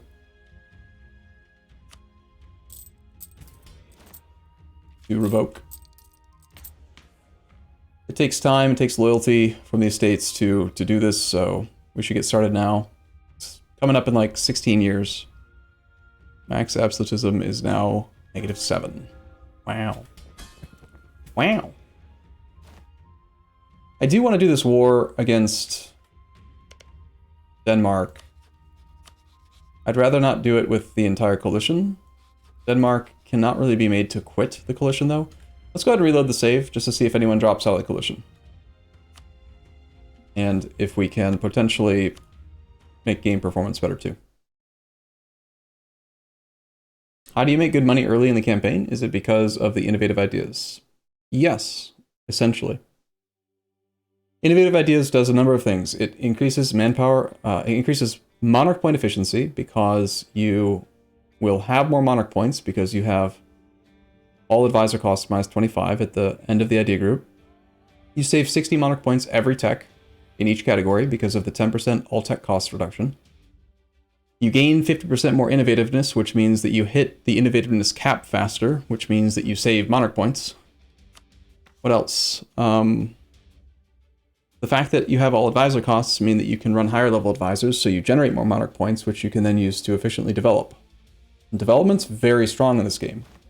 You get tons of money if you do development, because you can constantly click this. Every 5 years, you can get this stupid big infusion of cash. Like right now, our click is probably over 10,000 ducats. We can see again in October of next year. Tunis left. Tunis is allied to the Ottomans again. So we're going to be at war with him soon. We probably are taking a chunk out of him in a bit. 20 prestige that we don't need, we can just spend on placate for no reason. Might as well. We are quite close, 48.8% toward having a merchant in the Hungary node. This cannot be upgraded because it needs to be at least 10 development. Dev cost is at 42. It's never going to go lower than that. We've got loyal burgers. No loyal burgers. Let's wait till the burgers are loyal and then maybe we upgrade that to 10 so that I can possibly get the merchant.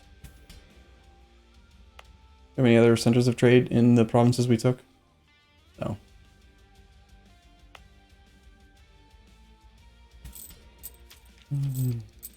Spend prestige on maps? I suppose we could. It's probably better than dumping it into a subject that we're about to finish integrating. However, it requires me to micro a navy to an adjacent region or whatever, and I don't want to. It's annoying. We are doing a lot of diplomatic integration right now. I'm going to switch back to Diplofocus.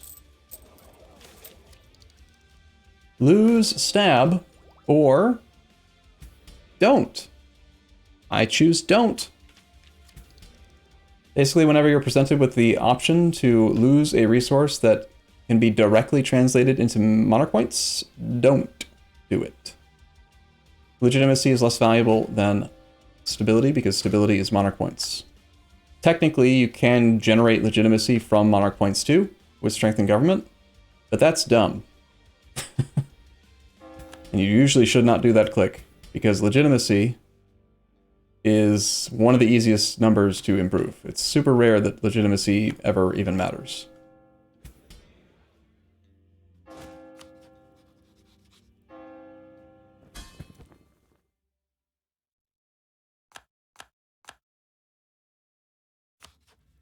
Free leagues are at only 39 aggressive expansion. Look how fast that came back. I mean, some of the numbers are still like kind of ridiculously high, but it does certainly come back fast. Let's improve with like 3 leagues to get them out.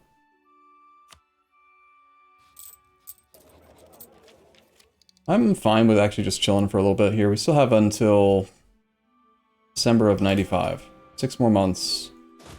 Alright, I guess it's probably time to bring our armies down. Let's do that, and then do that, and then do that. We'll have this army come down to here, and we'll have this army come down to like... Where's good supply? Oh, also, I needed to start building soldiers' households. Let's go ahead and do that in our manpower states. In this state, we're going to delete all of our farm estates. We can't just delete a regimental camp because you can only have one manufactory. And a soldier's household is a manufactory. So we'll delete the farm estate, build a soldier's household instead. Also, this state is 171 development. Governing capacity is not currently an issue, but it will be.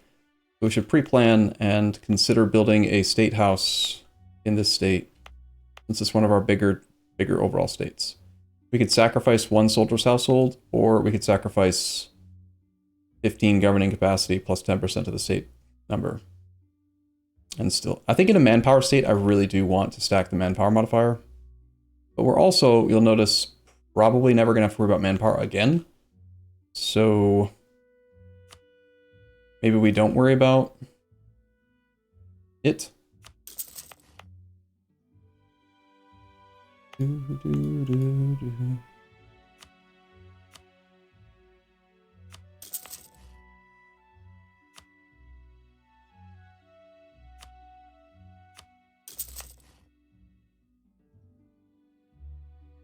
Kind of hurts giving up a cloth one, but do we want to build the state house in the 5th one, or another manpower? Probably should do the state house in one of the 5. Who has entered or exited the coalition there? Good morning. How are you? Happy Sunday. Welcome back. I'm glad you're here. Oh, right. I was looking for a place with high supply so that we can bring our armies down and, like, group them up properly. Here is okay. Let's have you stay here. You go here. You go here. I also have this agenda mission to do stuff to Denmark, but as long as he's in the coalition, I kind of don't want to attack him. We'll just kind of snooze on that mission a bit.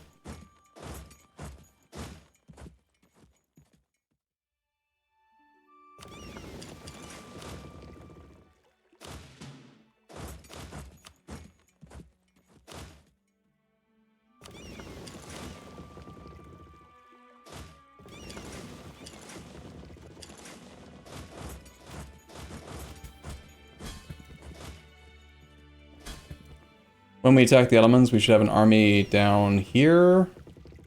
Should definitely... I'm going to regroup everything and make sure that we have artillery in each location. But, yeah. More mercenaries will be available. Oh, goody. Mercenaries? Wow. We have 74,000 artillery. Why is there no supply here?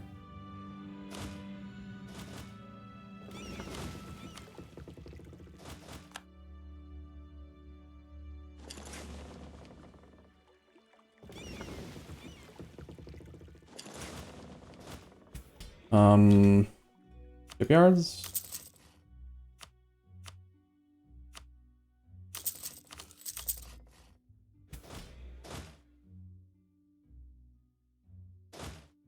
Okay, supply is 47. Do this.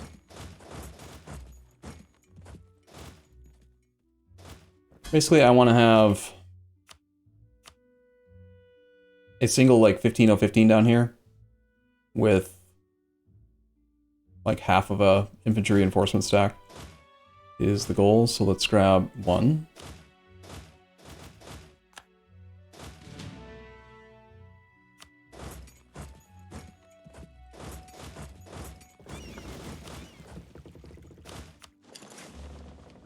That's going to be our army for the coast.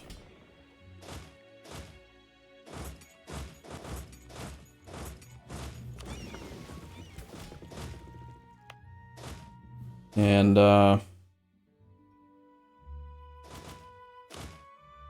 maybe I just take this army. Pure infantry is what I'm looking for.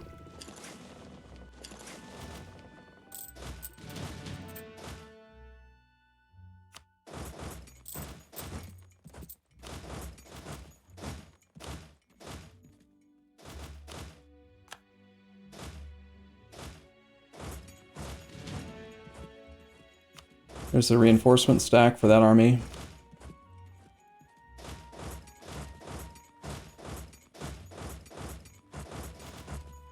Ottomans are still in their war, so this is a interesting time to be attacking them. It's going to be good.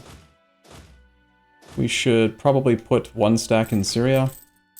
One, like, not just a stack, it's like a combat triad. I need another 15015 here. I need 15, 30, 30. I need 75 artillery. We're one artillery short.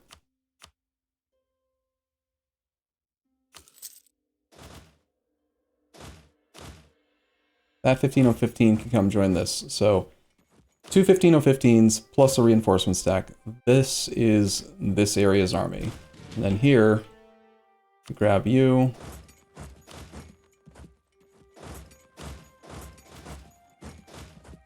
Need the transports again.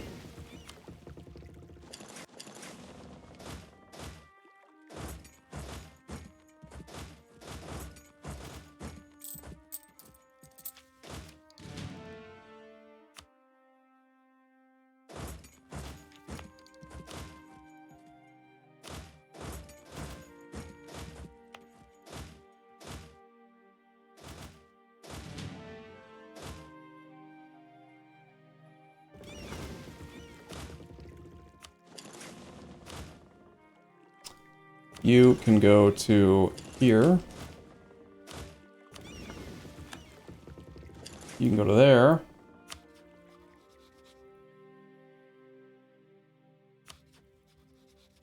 Brent is like real mad.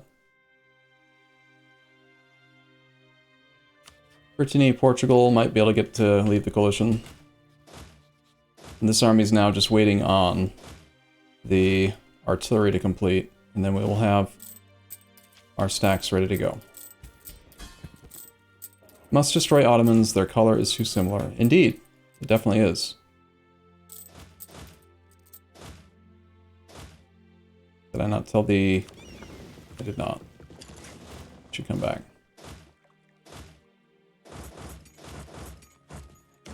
Once this war starts, oh my god, the Ottomans are deleting all of their forts as well.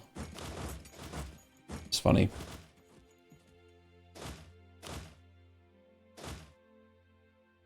For some supply. This army can probably drill. 55 with 44 supply. We suffer attrition. We gotta pull some of these off. Just drill with a smaller number. That army does not need any morale. The armies that are going to be fighting against the Ottomans, I think, do. And these extra infantry can get out of here. Go home.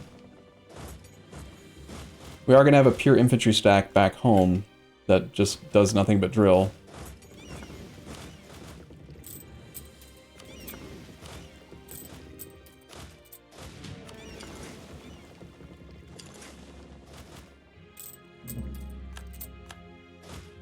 Looks like they did not like me talking about them, and they've decided that they should end their war.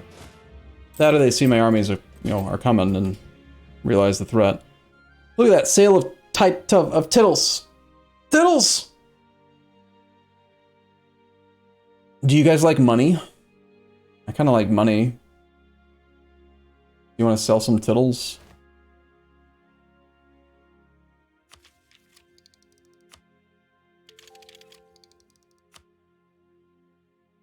Get the upgraded barracks, we get more numbers, artillery gets better. We're behind time on Diplo.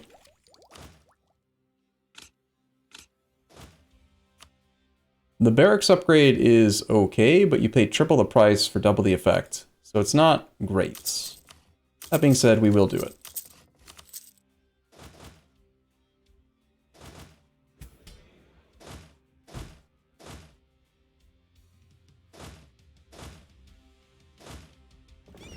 Once this thing has arrived, and this thing is in a safe position, I have scootaged Syria, so they cannot get occupied. We are able to be here, but like they are not going to be part of the war. Trying to decide if we should do development right now. We are ahead of time on admin and mill. We've got some monarch points. Do we have enough to do like 25 clicks right now and do this click with a seized land? We might. It's a shame that we're not able to get their loyalty above their influence right now and revoke something.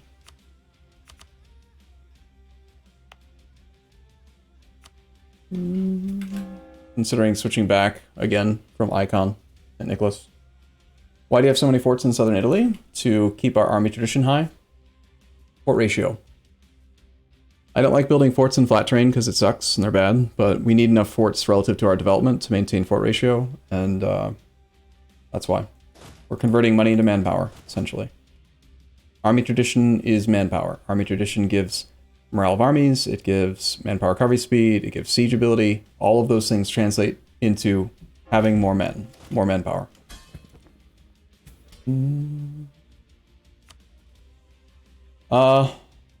Center of Trade in the Pest Zone. Oh, yep, that was the thing I wanted to do, yes.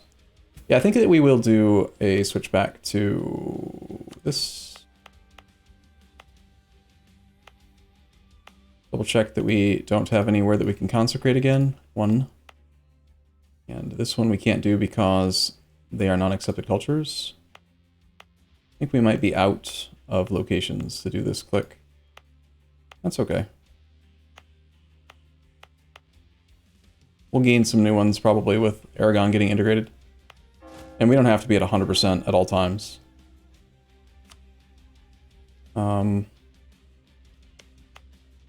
Alright, Turda. Take Turda to 10. I don't have any money to upgrade the center.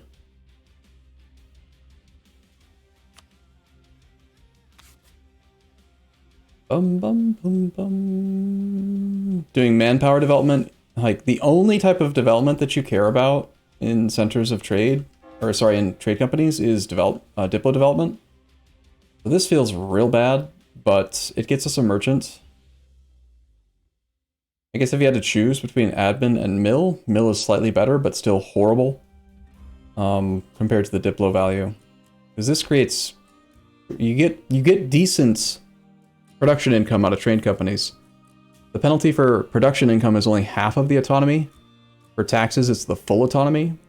So there's some value from production, but mostly it's about the goods produced and then the trade value coming out. But we're behind time on tech. I would like to do this click while we have the ahead of time bonus for Diplo Tech. I really don't want to spend any Diplo points developing right now. So I think we're going to spend admin points in a trade company. Ugh. Burgers are loyal, right? Yeah. We can declare on kebab right now, but if I declare on them right now, I can't seize land. So I'm going to hold off just a little bit until... I noticed that our equilibrium point with the clergy is at 90. So in theory, their influence is 98.2. So if we can get to 88.2, then when I do this click, I might be able to walk back a reform. That would still take like 6 months to a year though, which is a long time.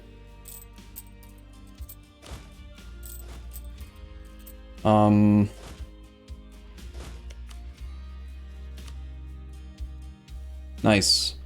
Spain is not willing to defend because they are full occupied, obviously. So that alliance is breaking for free.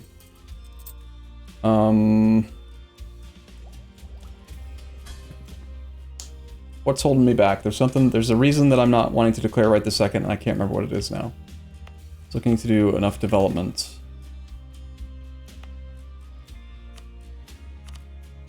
I want to do some development, but in non-incorrect locations.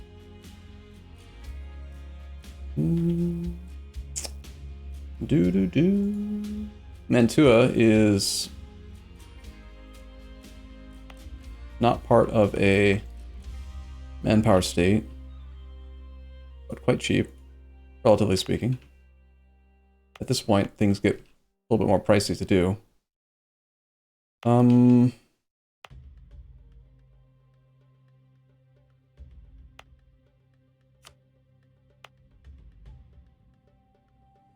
48, 47. Let's just do...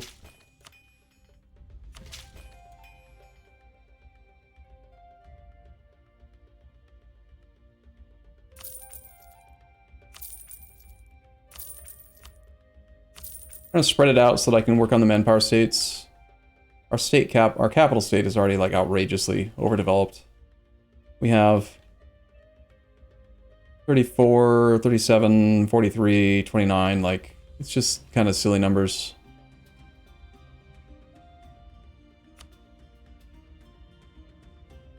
Might as well get that 30th development, even if it's not perfect. How close are we? I need 25 minus 2.965 divided by 0.2. I need another 11 clicks to be able to do this. We might not do this right now.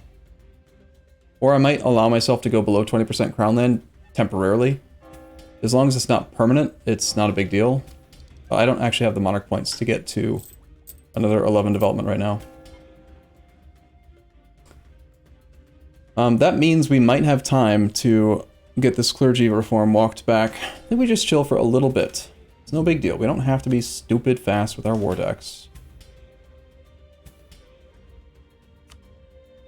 Or I could voluntarily fall behind on Diplotech for a little bit longer.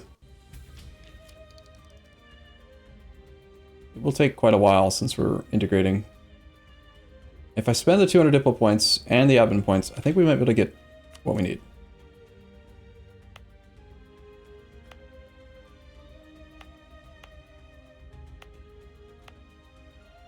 Yeah, let's just spend them.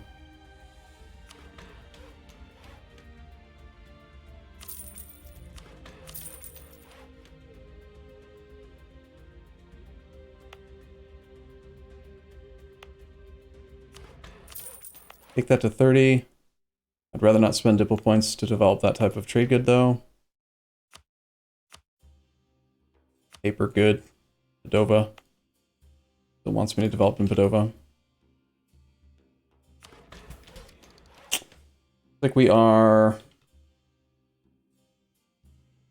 4 development away. I'm willing to delay the war for a couple months to get those 4 development points. Rather than go below 25.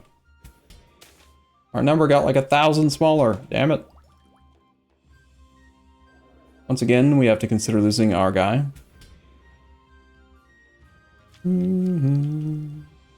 What changed? What changed that brought it down by 1,000? A lot. Clergy loyalty is at 87.6. Actually, this is like great timing now. I think we can walk it back. Alright, I'm gonna do it now then. We'll go below 20% crown then for a little while. That... Did I just have a complete brain fart, or did that just lie to me? I feel like I just got lied to. Because the crown land changes or some bullshit, you know? Like, some bullshit. We can't ask for French cores because there are no French cores. 5% annexation is not a big deal. It's more about the Dipple rep penalty, so this one's still worth keeping, I think.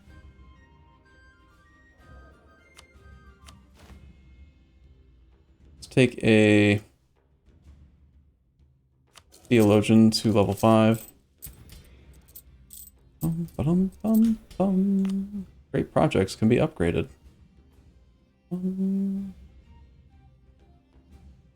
I mean, why not? No, that's dumb. No, that's dumb. Needed money to do this. We have barracks that need upgrading.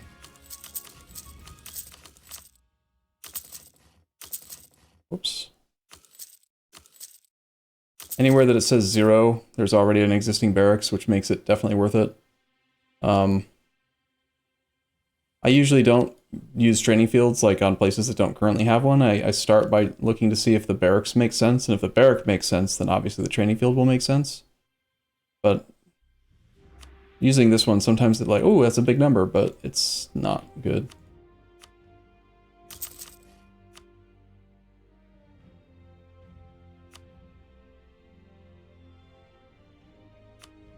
Alright, soldiers' households was also something we were still trying to do.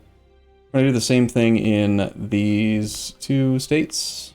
We're going to delete our other manufactories to... Well, I can't do that now here, but I'll remember, probably, maybe, I don't know. Maybe not. Good trade good, but manpower.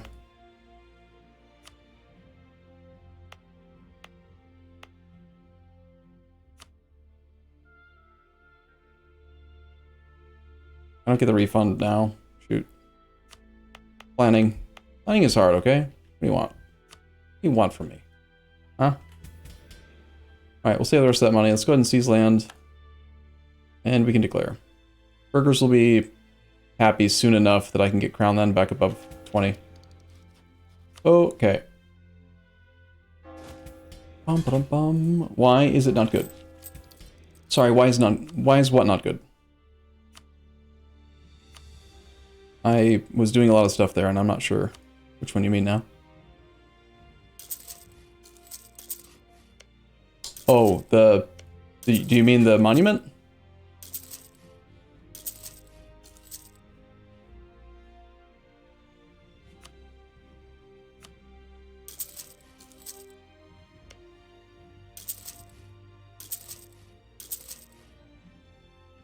Oh, the training camps.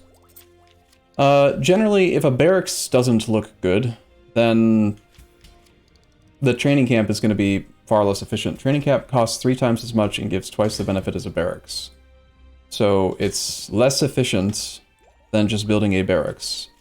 If the barracks looks good, the training field is not as good, but it's still worth doing because you already have the building slot used up. But you don't want to use up your last building slot on a training field if it doesn't also look good to build a barracks there. That make sense? We can actually call France into our war. Spain's not joining. This is really just a one-on-one thing. But if we're going to break the alliance to France, we might as well.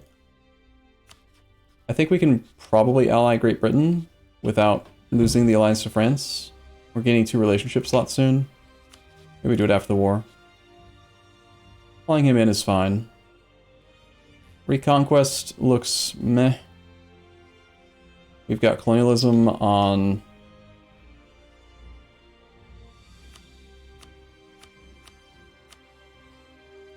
Darna. Only those 4 provinces count. Reconquest, no. I guess we're doing like a claim war for Byzantium. It's fine.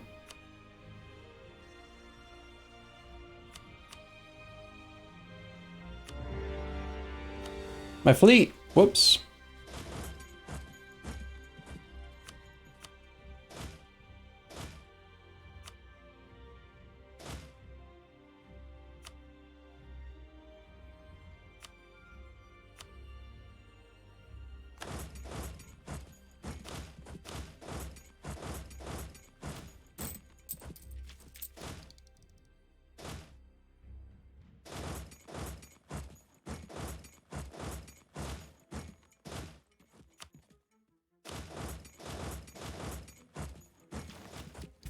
Alright, we'll take this war kind of slowish. This army can get started on the siege of Constantinople. This army can be here. Reinforcement stack defending both. Our fleet should not be engaged in this battle.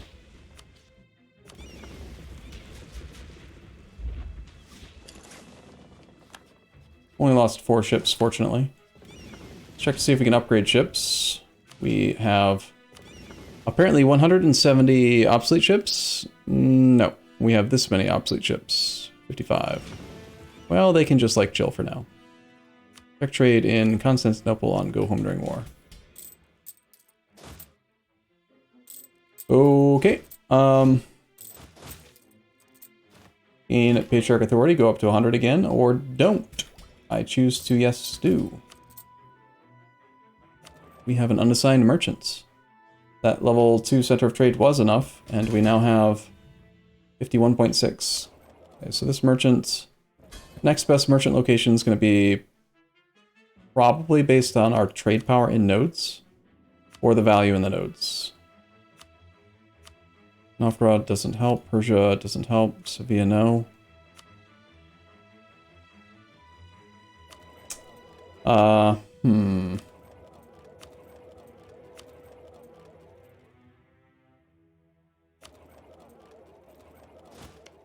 gonna put them up here just to, again, make the Colossian come back a little bit quicker. Once that's done, we can consider other stuff. Is there somewhere I can find a list of the mods? Yep, sorry, I read your comment a little bit too late. Someone else just answered. I did scootage. Whoopsie, I scootaged Byzantium and then declared war using their claims. Fortunately, the Ottomans are a rival, so even though I'm going to not get any free Diplo point cost stuff, we have minus 11 billion stuff, whatever. It's fine. That does happen to me sometimes. Whoopsie.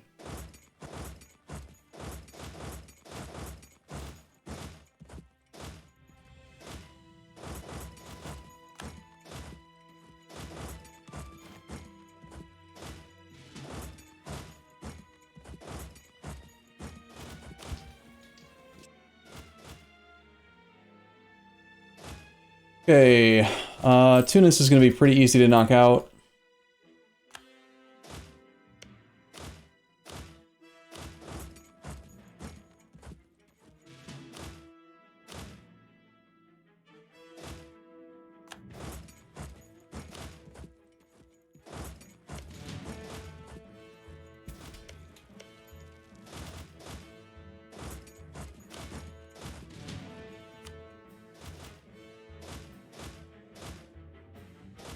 Looks like we're gonna have a hard time getting across the strait, which isn't a big deal.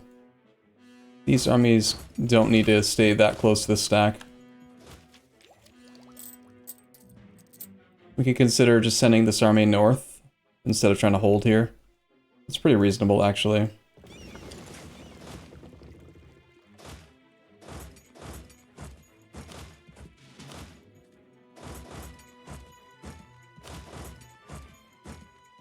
I'll leave some here. We'll split that stack. I'm not really looking to do a lot of direct engagement with these guys, but...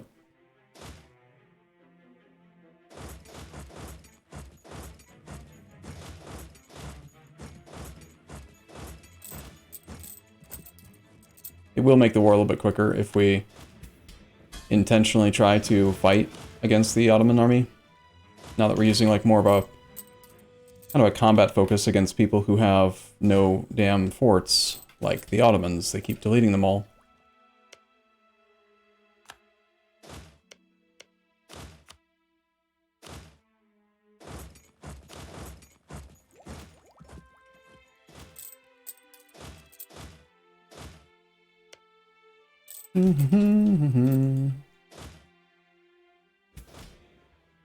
It's possible while we're up here and trying to like cross this strait that their fleet will come up here to try to stop us from being able to. That is not a combat navy. Neither is that. So our navy is actually quite strong against this fleet. Let's go murder them. This will probably summon their combat navy though.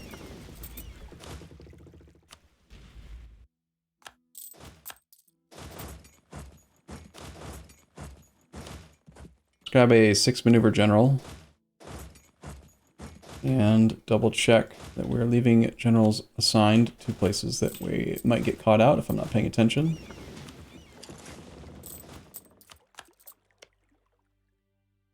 I don't have any subjects in the war. Guess we're paying for all the forts then. You guys go to that one, you guys go to that one. This army split up and carpet siege the area. It'll be a little bit harder for me to see our occupation lines then without the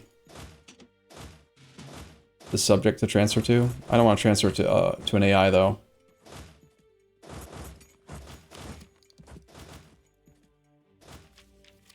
There is an Ottoman fort in Wallachia. Oh, you're right. You are indeed right. I didn't even notice that.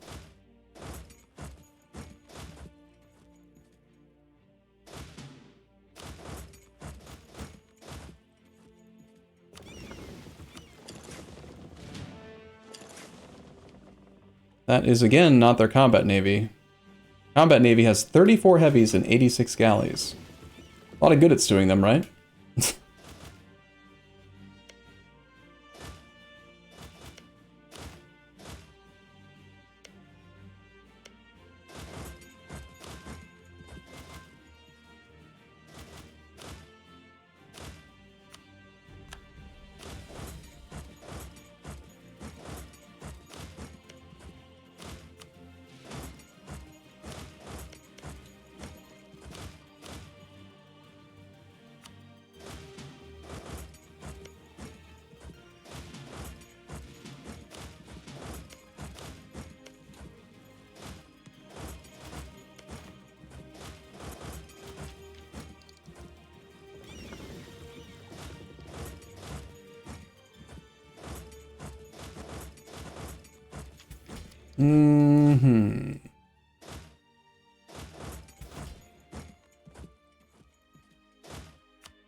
Yeah, I think we found the Congo line. Congo? Conga. The Conga line. That's the Ottoman army being like, I'm scared of your army, so let's all go in the exact same direction. Smart. Nice. Smart. Very good.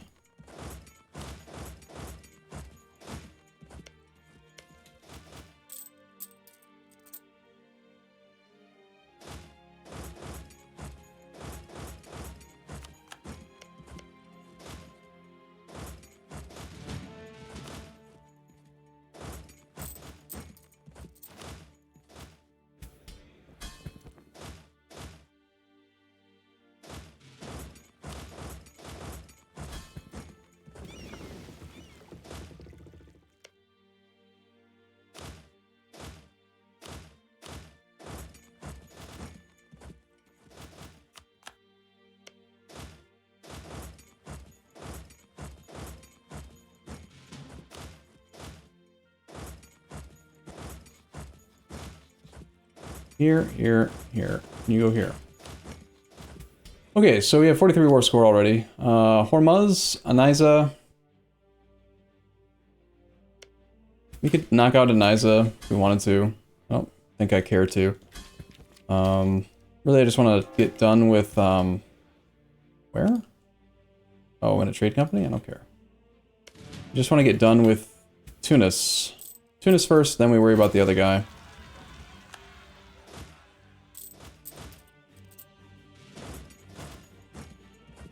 That is the vast majority of their troops.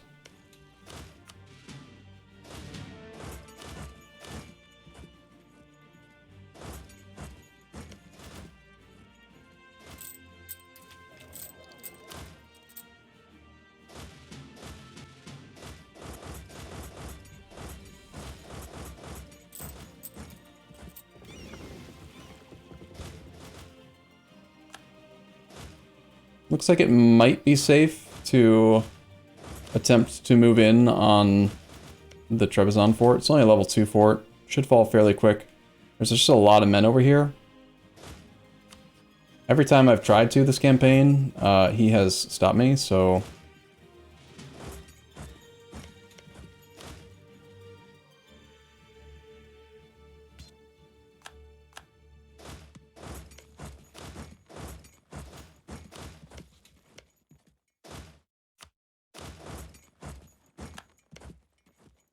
Ooh, goody, ship costs.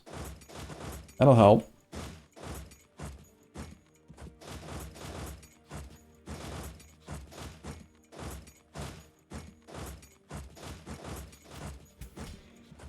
Bum ba dum bum bum. Tunis is pretty much just waiting on their capital to fall. And then they should agree to pretty much anything.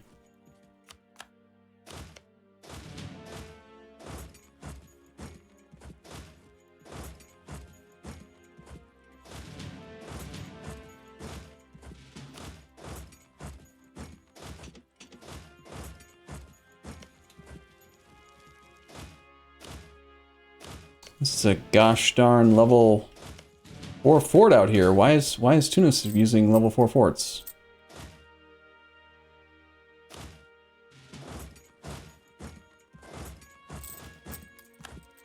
And as expected, they do not want me to take the Trebizond fort. This is the only thing that they care about, apparently. They are super, super defensive of this one fort. It's like ridiculous.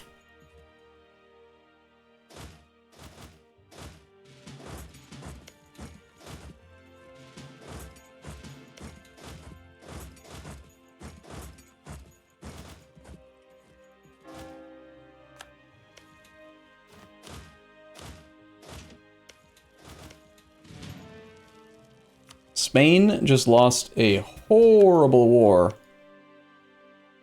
to Morocco. Because they're so bad at the game. Just so bad. They're just so bad.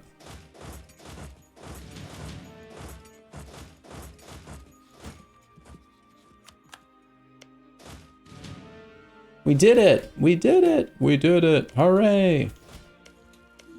We got the fort.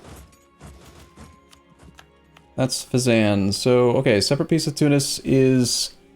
We're going to be paying Dipple points because it's not part of the war goal, and it's also not a rival, and it's also a non-co-belligerent, but the increased aggressive expansion is kind of irrelevant because nobody cares about Tunis.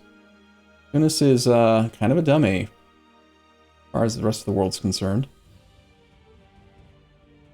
Like, it's 36 base AE, but if you look a little closer, we're getting 1 with Commonwealth, 3 with Spain. Like, who cares, right? So I think we do take as much as we can.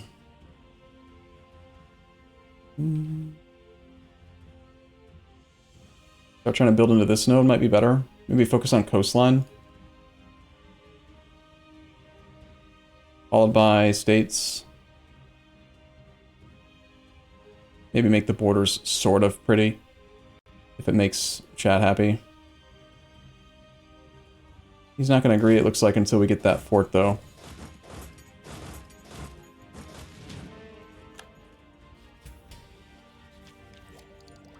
It does make chat happy. Well...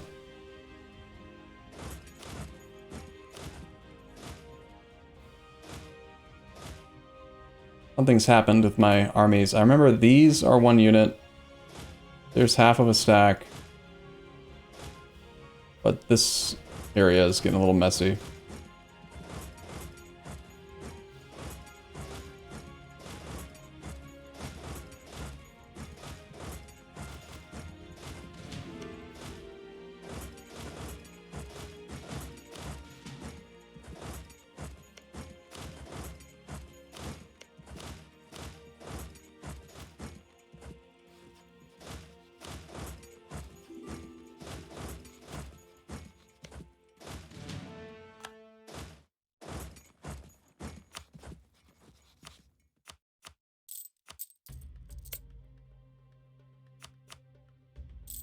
Oh, shoot. I'm giving military access to Commonwealth. They're trying to do the thing. Bohemia is... independent. Huh. Looks like either... did we make Commonwealth lose enough prestige that they lost the Union on death? Something happened. I don't want them to actually have that access, but I probably can't cancel it quickly enough now. Is not ideal.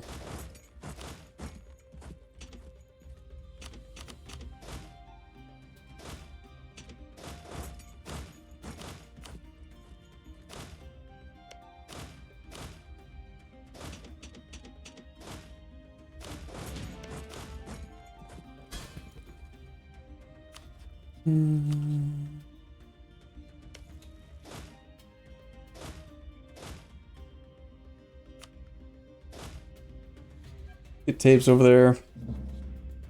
I'm not sure where Tapes was. It's hard to keep track.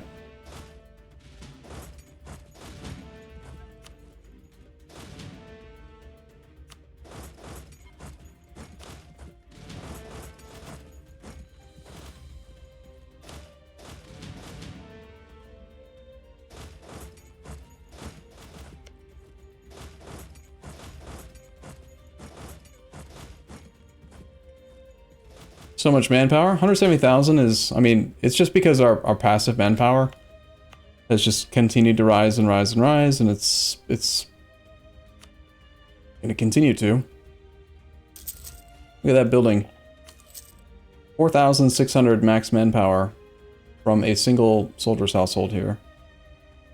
It's a lot. We still have other manpower states we can build in. Our capital is a manpower state, so we probably do the same thing here. Delete our manufactories and swap in manpower.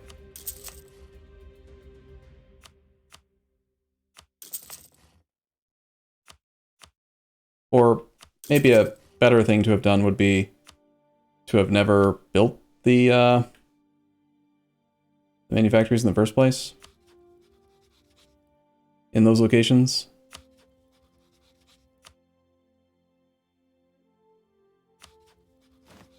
That's too much micro. Not willing to put that kind of effort in, you know?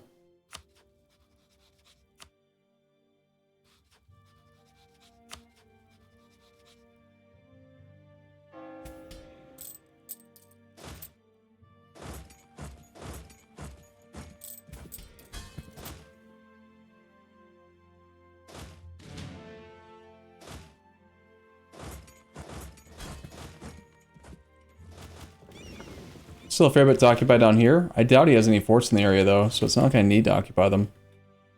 We're really just waiting on this army to arrive and knock them out.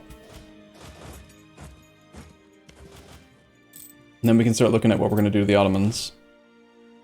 This is not our best siege leader. Let's put someone better in. Never mind, wasn't necessary.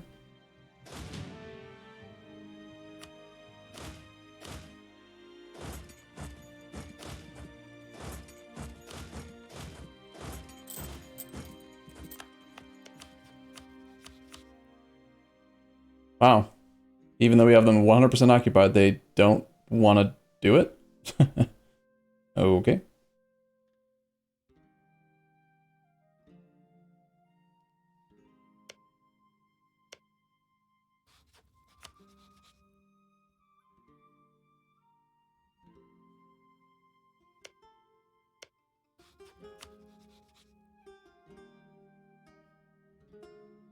We want to move their capital? Hmm.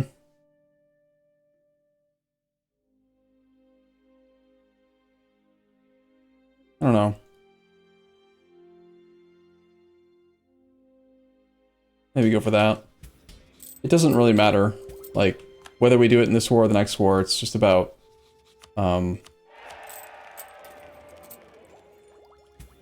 fully integrating them one way or the other.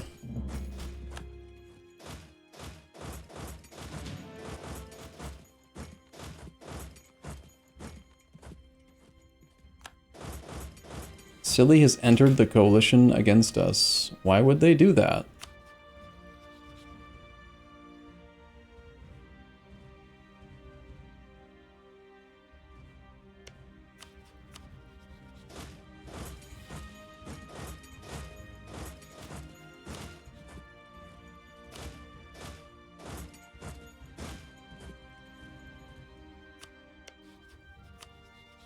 This is just because he has an army. Well, I'm not going to try to find it or go kill it. I want to just get the army home and already start drilling again, honestly. We can drill in subjects now, so I guess we can just fall back. Hang out.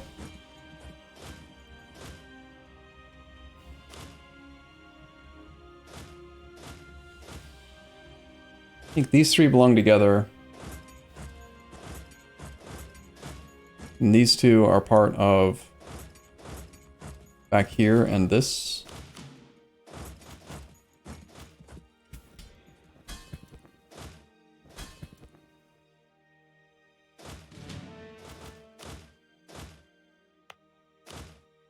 I'm just gonna start drilling while we're at war.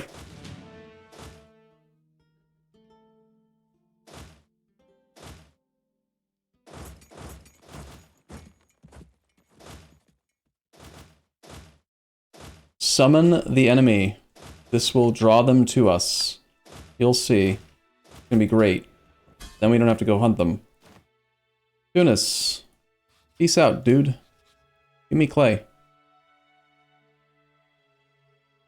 What if I didn't take that from you? I took like 98 or 97. Give me 97. This is also fine. Just get out of the war now.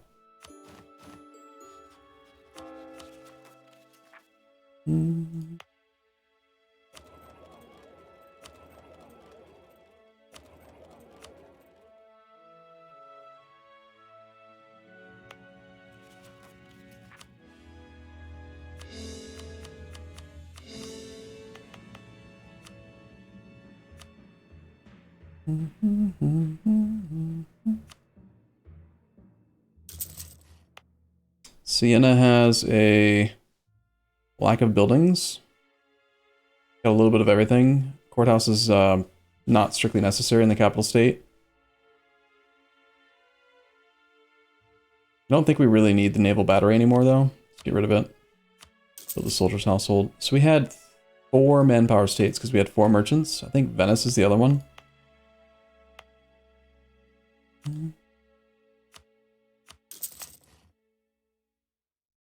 This one has a state house. I don't think we're going to try to replace the other thing. We can get rid of a regimental camp here. Friuli is not mine, and Venice has also a regimental camp that we can get rid of. So, next batches of money will go toward that. Bum-ba-dum-bum. No more beaches for Tunis. They, the Knights are like one of the last pesky ones. Yep. I didn't say anything about it, but it is definitely like a subconscious thought. Taking the coastline from the Moroccan and Tunisian countries to prevent raiding is good. It is good, and you should do it, generally.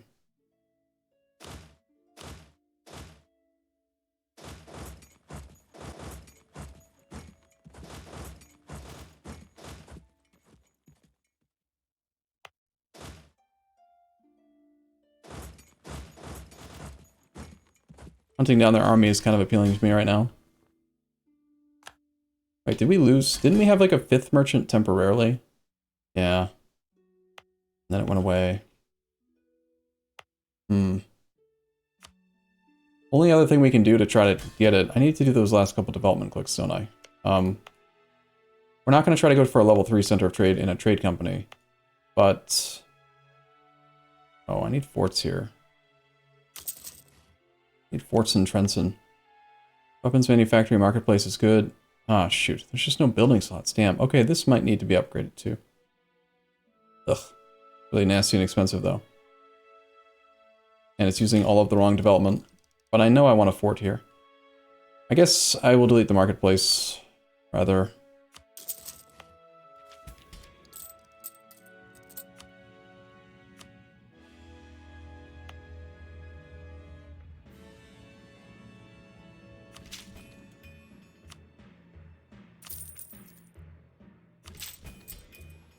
Okay, that takes care of that problem. The burgers weren't happy either, but whatever. Whatever.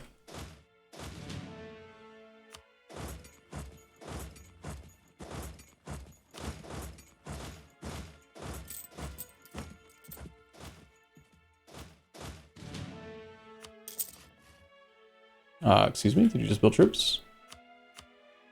It played the sound like it was going to build troops, but then didn't. Weird.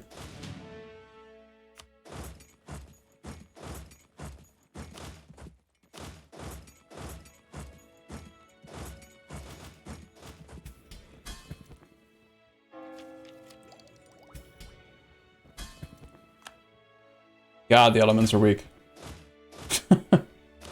You remember... I don't even need to do... just drill. There's no point in even chasing them, they're dead. You remember when the Ottomans were scary? I vaguely remember it now.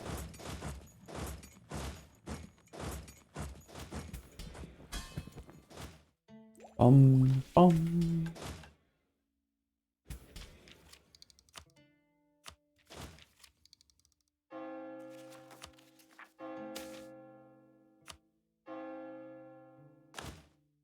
That was a week ago. Yep. Alright, so I made the mistake of declaring a claymore for our subject, who isn't actually in the war. There really should be an alert in the game that says, hey, you're about to be an idiot. I should have used my claims. My own claims, probably down here. Although, this still probably doesn't cost any diplo points. It's just still... Damn it, Ethiopia is vitally interesting all of this land. So France is transferring it to him? Damn it, I needed that. Curse you, Ethiopia.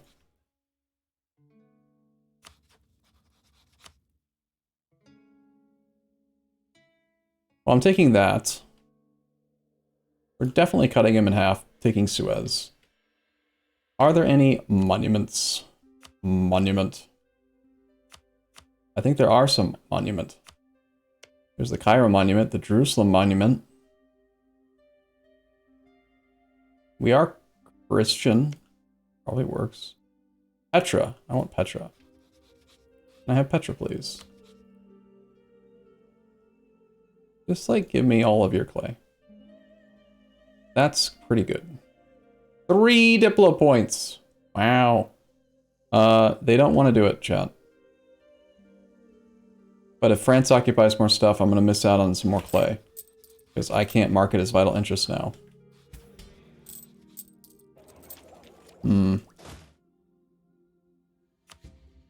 Next monthly tick, we do not gain war score.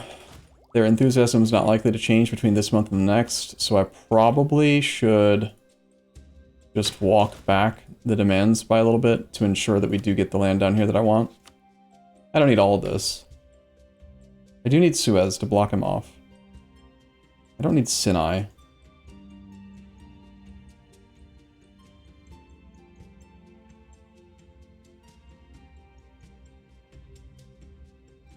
How do we do that? Just take one less. Works for me. Look good?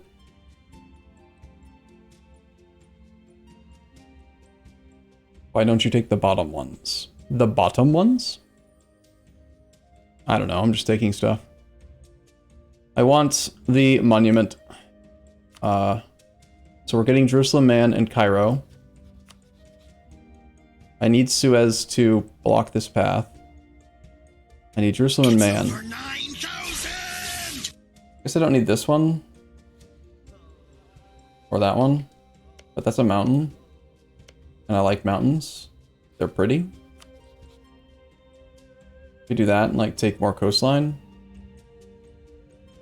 Let's just do this. This is easier.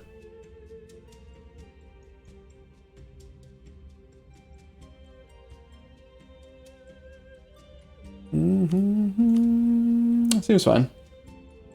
What OE? Syria is not in the war. We're integrating Syria right now. We just disregard the overextension number as... Let me make sure I am properly explaining why this is different. We have full admin ideas, and we have a country. There aren't very many countries that have such significant core cost reduction in their national ideas. This is a large enough number that it changes my playstyle. Overextension is not a factor. Normally, I would care more, but because we have minus 50% core cost reduction, and it only takes like 18 months to do cores, like, it's fast. It's not a big deal. We can safely ignore it.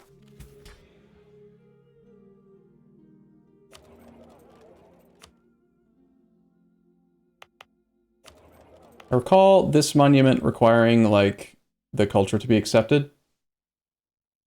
Advisor cost minus 15, we don't need. Idea cost minus 5, probably never pays for itself, but...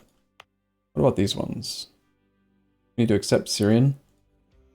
We're about to do that, likely. I need to not make it all trade companies, or be a little bit tactical about it. And then I'd click the button to make them all trade companies, so...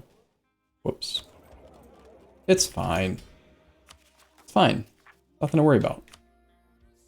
Super easy. Barely an inconvenience.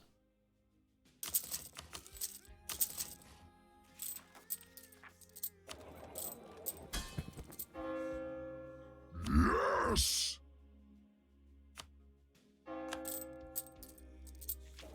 AE is just a number. I mean, the AE is with the wrong people, so it really is, doesn't matter.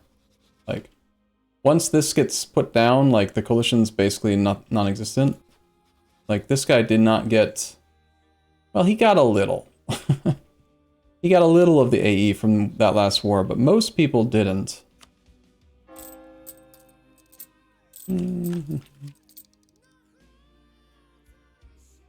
Unless I'm just wrong, that's also possible. Gain Patriarch Authority. I suppose I could have perhaps been a little smarter and put the other icon back on again before doing the peace deal, but...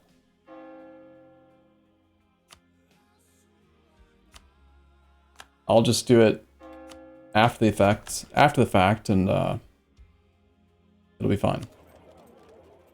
This money going into Constantinople is fine because we pull out most of it, even more so if I remember to put my ships back to protect trade. Naval Force Limit has gone up to 288, so we want more light ships. Double check, make sure everybody's drilling.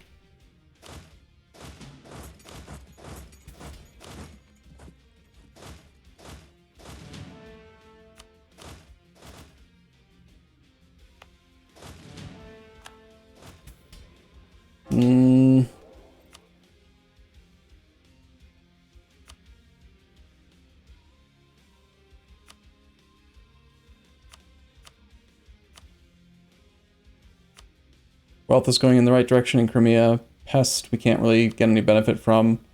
Doesn't matter which direction it goes from Aleppo. Has to go the right direction in Valencia. Champagne is already steered in. Persia, out of range. Astrakhan, irrelevance. Sevilla, doesn't, but it's not a big enough benefit.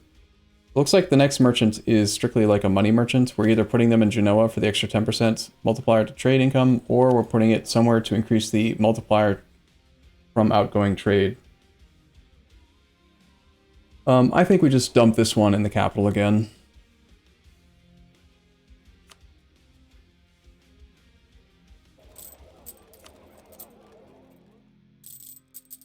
When do we form Michigan? I don't know. Our truce with Spain is already up? Really? Interesting. We have 121 AE with Spain. That's not cool. They're gonna join the coalition and stuff. Whatever. Bum, bum, bum, bum, bum. A minor inconvenience. Emirates we have already lost our truce with and have rejoined. AE Impact. I should have definitely done the AE Impact thing. We took a lot of land here in this war. Looks like the Ottomans somehow managed to upgrade this port to level 3, even though they can't afford any forts. Paradox really messed up the AI's logic. Like, that should never happen. They're literally deleting all of their forts, but they can afford a 1,000 gold upgrade. Or a world port, because they needed more sailors or something.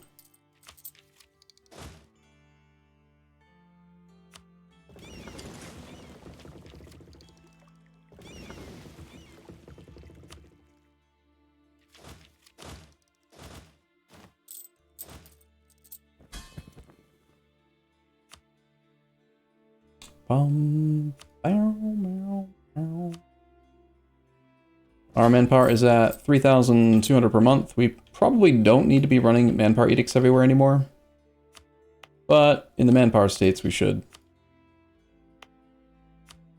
I would just leave them on. It's fine.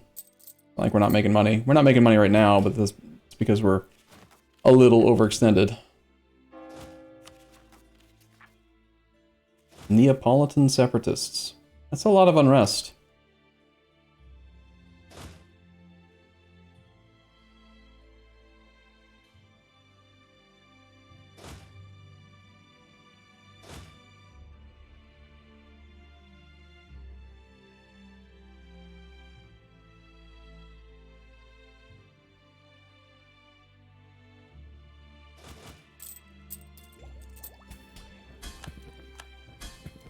Don is already dead? Didn't we just hire Don? That's a gross snack? Nuh-uh. You're a gross snack. How dare you insult my snack?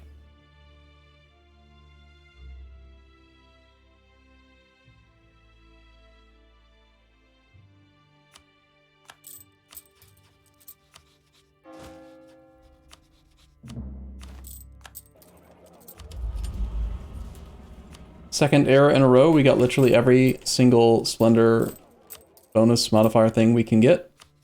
So, that's neat. Should not have allowed these 3 people to have access. I forgot that I had made the snack, and I was trying to block him from being able to do stuff. I kind of allowed him to win his reunification of Bohemia War by mistake. These are just bad events that happen when you have too high of stuff. Lose stab versus lose 1,000 money. We're always running high-level advisors now, and being at 3 stab is basically irrelevant. I'll just lose 1 stab to keep the money. I like money. Do you like money? I like money. How about them integrations, though?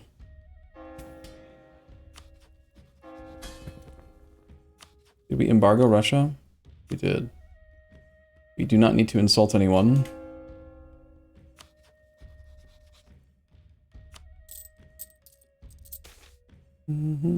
Oh, sure, just lose stab again. That's cool.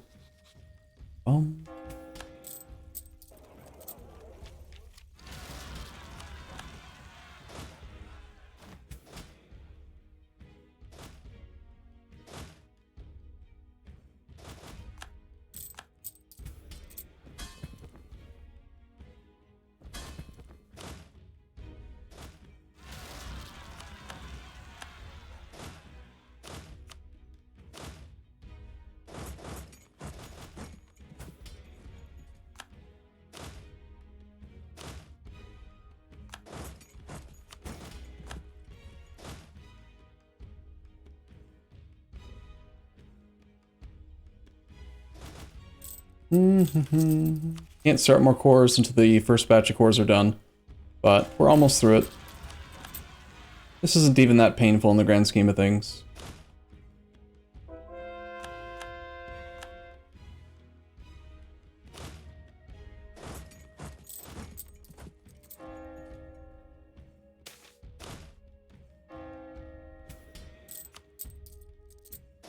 I don't care if our Cossacks do stuff to our neighbors, that's funny.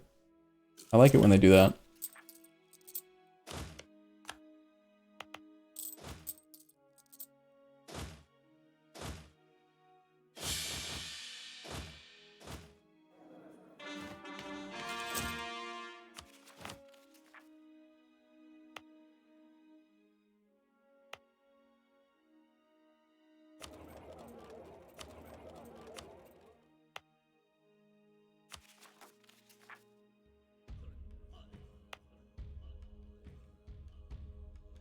Did I not core this?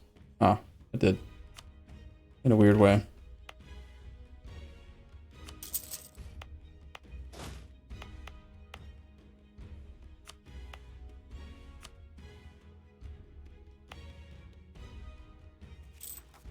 Overextension is still at 141.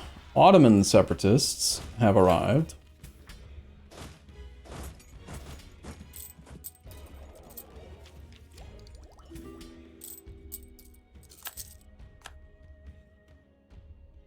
Our income is shockingly low at the moment. State maintenance, this is probably where it does make sense. We're doing fine on manpower. Let's stop running manpower edicts. Manpower edicts can help, but they are extremely bad. Like, it's a really, really bad exchange rate. I'll only run it in the manpower states that we built.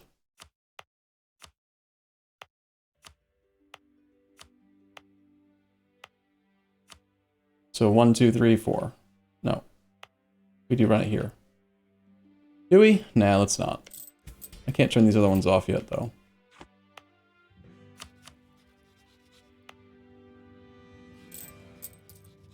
$13 gold a month. Ooh, wait.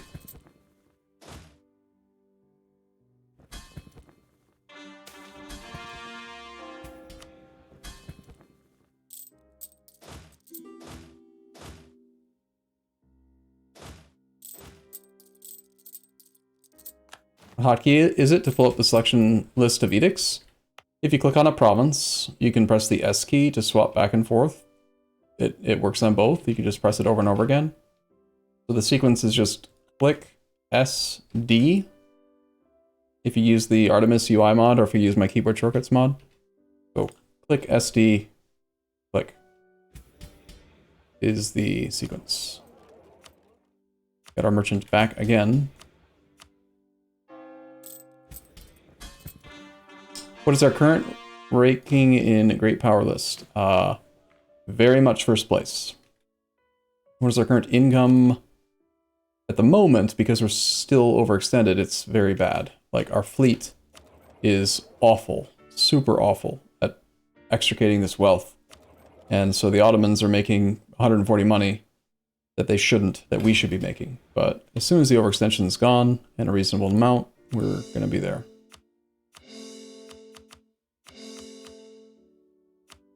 Jerusalem is under siege. Indeed it is.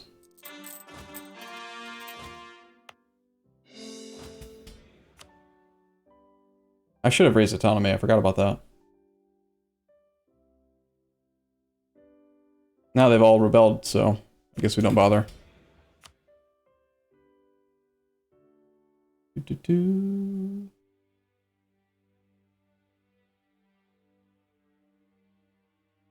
do want to keep on trying. I never even earn on monthly military points. We still want to try to revoke some. We want absolutism, if possible. It is useful. Just don't want to go crazy trying to get it. Below 100% again. Take the trade efficiency multiplier.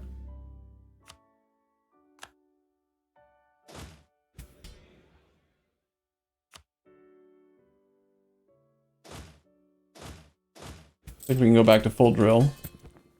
I need to do something about this agenda. Like, I need to go and actually attack Denmark, which is frustrating because Denmark is in the coalition. I don't think I can actually get him to leave reasonably.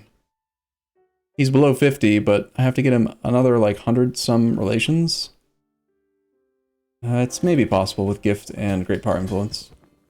Possibly. Yeah, Byzantium's a vassal. Here's the map. We have Aragon, Byzantium, Syria, Crimea, And then, obviously, the land that we have, which is a little harder to see, considering color, same color CB. We got our snake tentacle because, ugh. Queen is free. They are a junior partner underneath Denmark. They've been trying to get free, but they keep failing because Denmark was... They were allied to the Commonwealth. And that relationship broke when we were fighting the Commonwealth. And then they, like, dishonored another call or something. I don't remember exactly.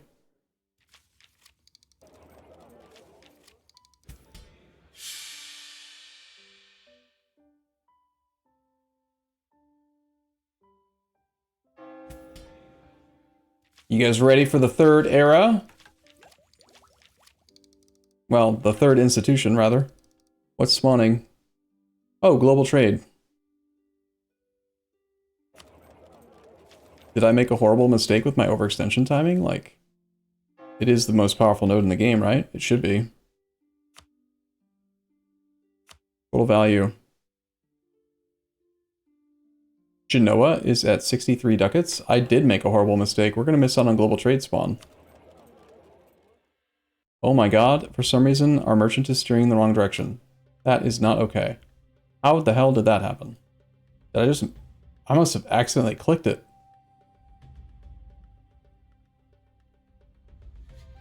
That's weird. Well, hopefully it calculates properly and sends that money not that way. But we might miss out on global trade. We should have it, right? The only reason that Pest is #1 is because we're sending literally 136 gold north. Well,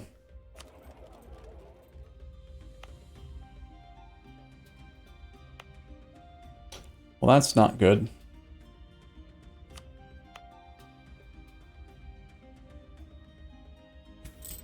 Well, we'll find out in a sec. If we don't get it, we don't get it. We still got it. It did properly calculate it, like, in the order that you'd want. So the wealth ended up going to Genoa. We had it by plenty, even though we're still overextended. So we get 300 monarch points, 20 prestige, 25 government reform progress, and it spawned in Napoli.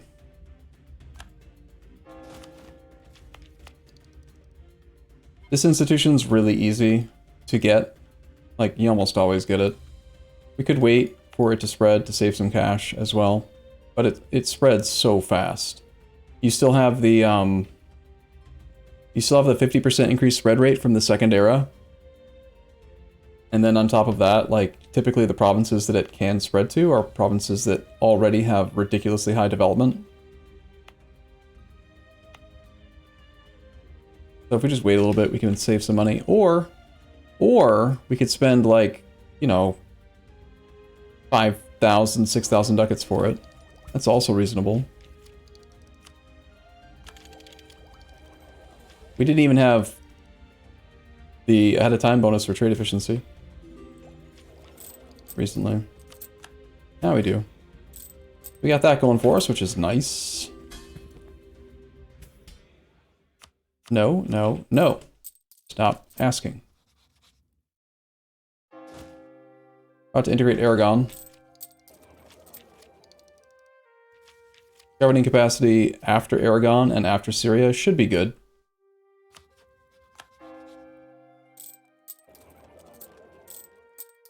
We'll gain a significant naval force limit with the integration of both. I'm probably going to trade company everything in Syria, since we don't have a merchant yet out of the Aleppo node.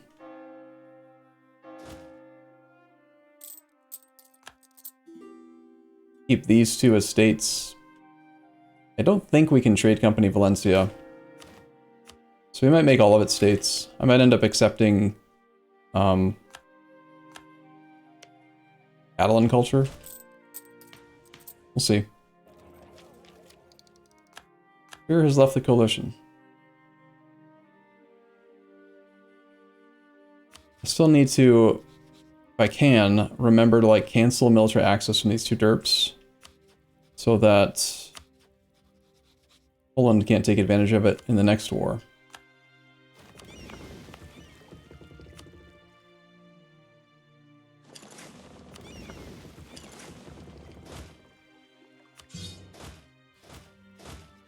been a long time since we've accidentally, like, actually integrated an army. Our subjects never seem to have armies anymore. Alright, so this stuff is part of our primary culture, so we should definitely have this stated.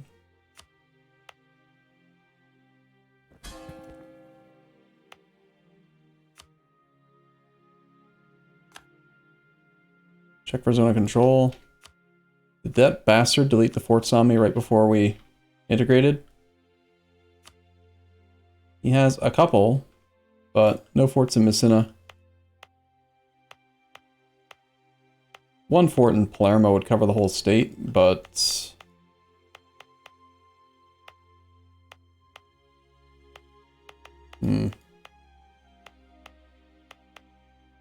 It's possible that with Consecrated Metropolitan, it will be like we can keep devastation down relatively easily.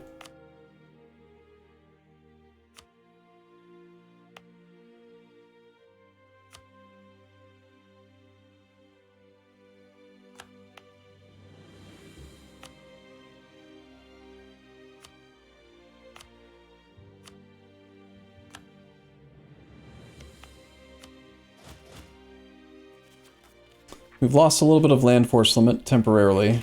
I'm okay with just being over the number for now.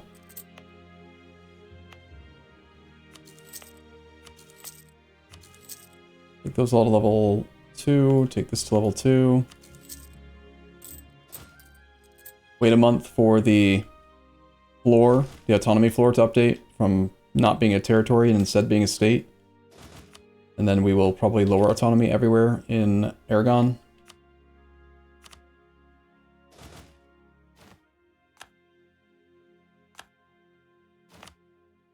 This one, we are definitely making all trade company. Shit! I should not have. Damn it, I needed to accept Syrian. Son of a bitch.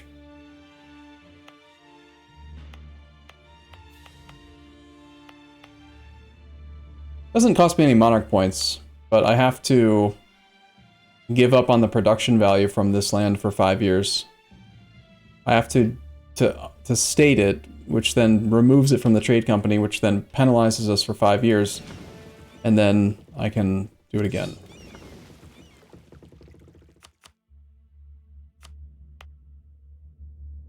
Bump stab. Oh yeah, we're only at 0. We should be at 1. We need Syrian, right?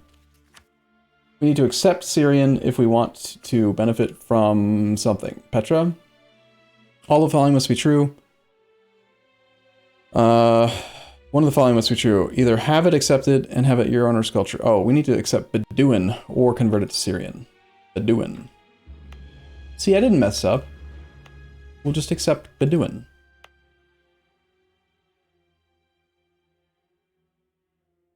Bum. This one does need to be converted. I should not have added Jerusalem to the trade company.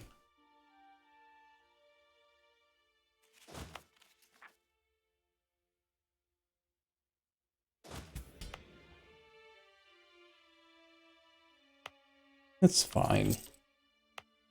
It's fine. Don't worry about it.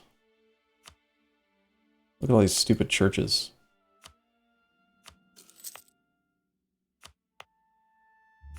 Wish there was a better shortcut for delete church.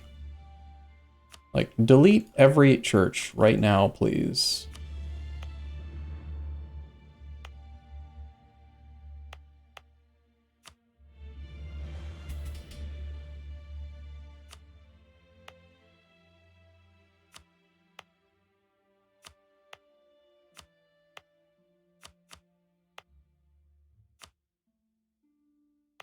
Jerusalem will become a trade company after we accept the culture. Why do we need to delete the churches? Because they provide almost no benefit whatsoever in trade company land, and because we need building slots. Trade companies generally have low development, which means very few building slots, and the building slots that you want to spend, the building slots you have, you would like to have a workshop, is one of the most effective buildings, a manufactory, Potentially a fort for zone of control to like just protect, make sure that the AI is not moving around. Also keep your fort ratio up. Probably for world conquest, you want to have a courthouse into town hall. You do not need church. Church is bad. Church does nothing. The church gives you 40% increased tax income efficiency on a province that generally you don't want to be doing admin development and has 90% autonomy floor. And you lose 90% of tax income. So you get 10% of the effect of a church. We integrated the Sant Jakob. I'm going to delete it.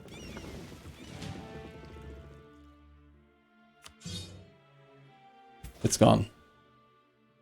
Dumb and bad. It doesn't function as a different type of... Like it's still just a basic heavy, even though it is a flagship when you integrate a subject's flagship. Lose money or lose loyalty to the Cossacks? No thanks. I like money. I like my money, thank you very much. It's my money, and I'm not sharing.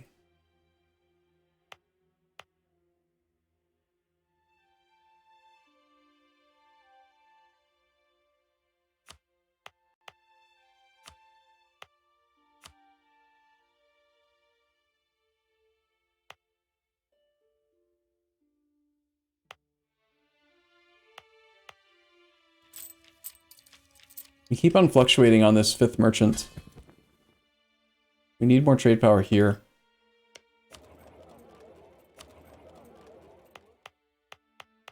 But it has to be provincial trade power.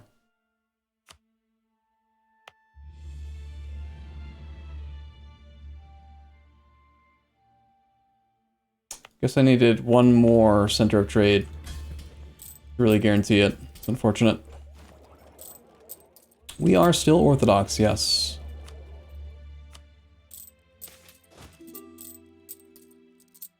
Italy gets monumental improvements. For 10 years, we can have great project upgrade costs minus 25%. It comes with the price of 2,616 monies. Well, I don't currently have any money, but in 10 years we make a lot. We could probably do something with that. But, nah. Not gonna worry about it. If we integrate Byzantium, we are probably going to be right at the governing capacity limit.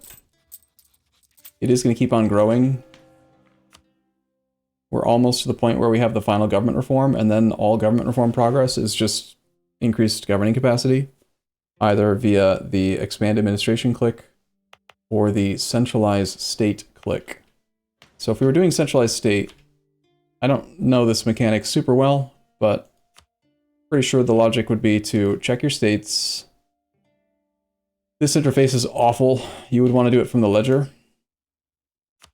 Go to your states list, sort by development. Find the highest development state that you have that's not your capital state.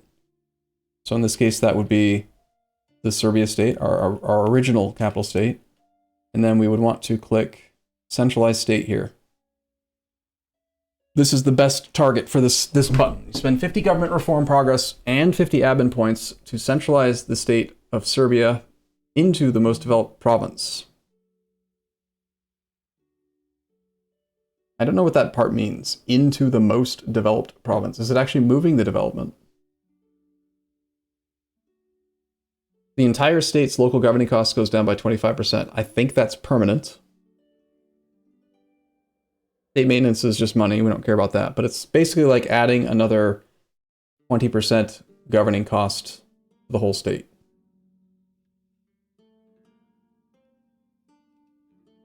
It means that the most developed province is building it for 5 years. Oh, so it counts as a building. Like, it'll show a progress bar, taking up its buttons. Well, I mean, we don't need this right away. It would be kind of nice to have, since the era is, yeah, we have like 10 years. In 10 years, nice, we get 0.69 per month. Wow.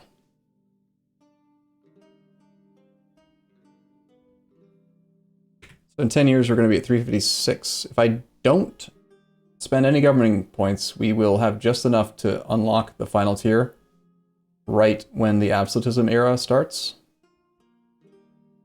The 5 absolutism cap will be relevant. The yearly absolutism is pretty irrelevant, but still good to have.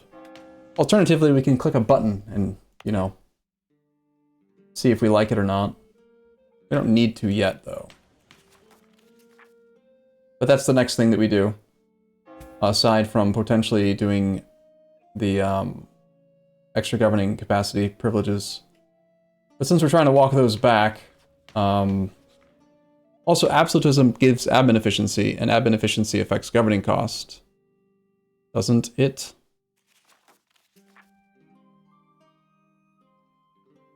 I feel like it definitely affects overextension, but now I'm trying to remember. Actually, I don't think admin efficiency does affect governing cost. But there's still a bunch of bumps to governing capacity that we're going to gain. 250 at Tech 17. Next Tech we gain 250 base. We've got our monument in Naples that's still being slowly built. That's going to give us another plus 50 base. And also speed up the government reform progress. We have 271,000 manpower, so I think we start killing babies to build monuments.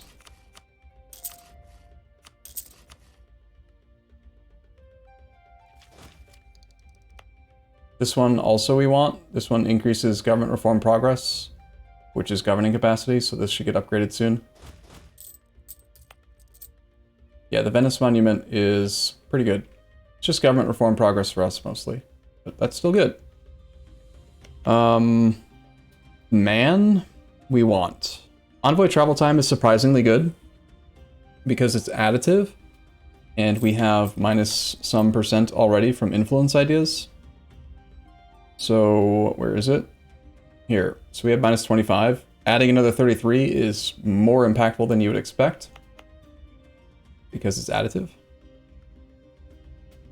Cost fabricate claims is useless. Extra diplomatic relations, fine. 2 Diplo rep, amazing. Super good. Extra missionary is pretty good. Missionary strength versus heretics, pretty good when you're Orthodox. Pyro, I think, was just mostly idea cost. The advisor cost is useless to us. Is it possible to get minus 100% envoy travel time? I don't think it's possible. Really, there is a policy, I think, that you can do with influence ideas. I think.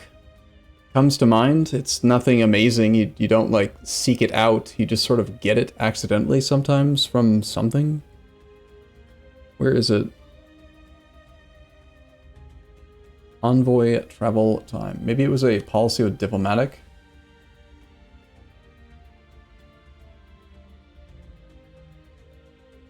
I don't see it. Exploration. Ah. Yeah. Is it a policy with exploration? No, it's in here. Minus 20. So you can get 20 from exploration plus... Is there a policy? Maybe I'm crazy and there is no policy. So 20 from that plus... 25 plus the 33 from that monument. You get to 78. There might be a random pulse event that gives you more.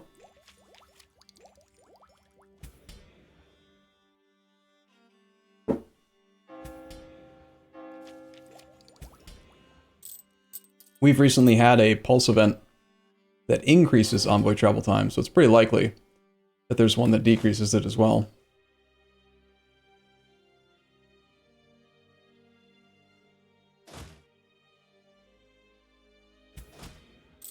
Deal with this unrest for a bit. Unrest in roads.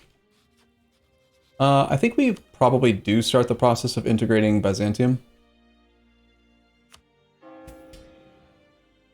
Just so that we can get that Greek culture monument for extra advisor cost discount.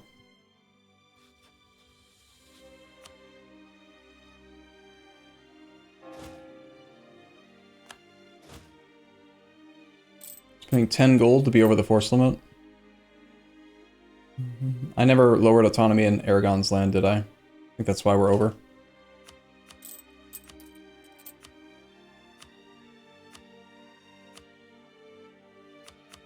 Sort by autonomy and then find the ones that are below 90. These are the places that it makes sense. Not a bad idea to consider leaving some land to do this in after the era starts, but as you may know, I don't really value absolutism very much. It's very easy to cap out, and it's just not an important modifier, really. Excuse me? What did he say? You heard me. Absolutism's bad, and you should feel bad. Right. Take that. Take this church, build a new fort. Take this church, build a new fort.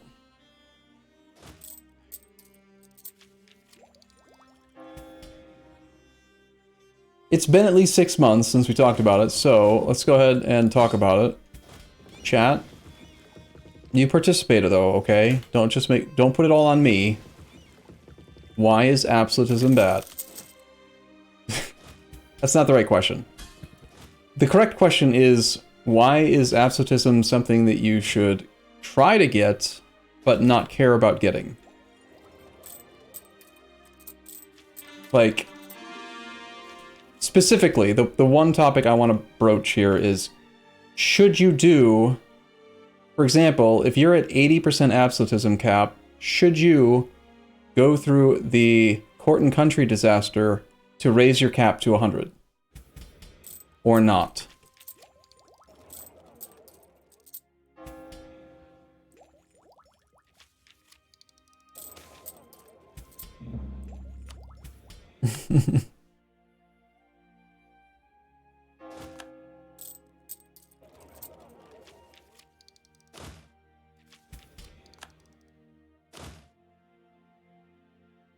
Okay, a couple more months on Rebels, we go back to full drill.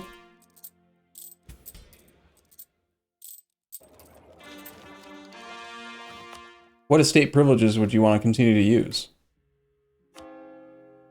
Okay, so we need to convert Jerusalem in order to do a thing. I can't state it without also losing the production of these two provinces. We have fast enough missionary strength, right? Ooh, no, it's really slow. Do we need to accept the culture? One of the following must be true. Religion must be state or syncretic, Muslim, Jewish, or Christian. You just need to convert it. This is one of the weird circumstances where a level 2 church is actually helpful for the missionary strength if you really need it. I think we give up the production of these two and state the whole thing for the extra 1%. That's fine with me. Hello? Who? Oh. Pretty soon. Okay. I see. Interesting. Well, okay then. I'm really annoyed with my merchants coming and going.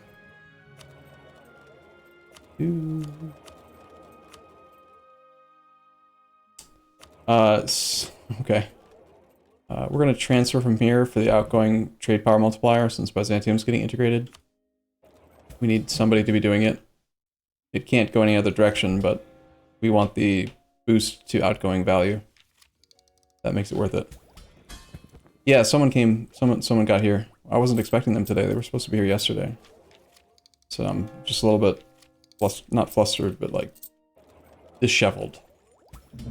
Or some other variation. Sorry, I missed some of the conversation. Court and country doesn't matter because at that point you should be able to handle 25% reduced income for those 10 years. It's not about the reduced income. It's about, it's like it's a 10-year disaster that requires you to basically give up all of your stability, all of your prosperity. It's not good. It's not worth the cost, typically. Gaza, Jaffa, I mean, we might as well convert them too. Why not? Like it makes no difference. Got the missionaries, right? We are going to want to seize land, however, we're not doing development right now. And I wouldn't mind doing development. If we keep on doing too much development, we're going to end up overshooting the governing capacity cap again. Over here, it's all Orthodox. We should accept Catalan culture, probably. Well, no, we should save our accepted culture slots for monuments.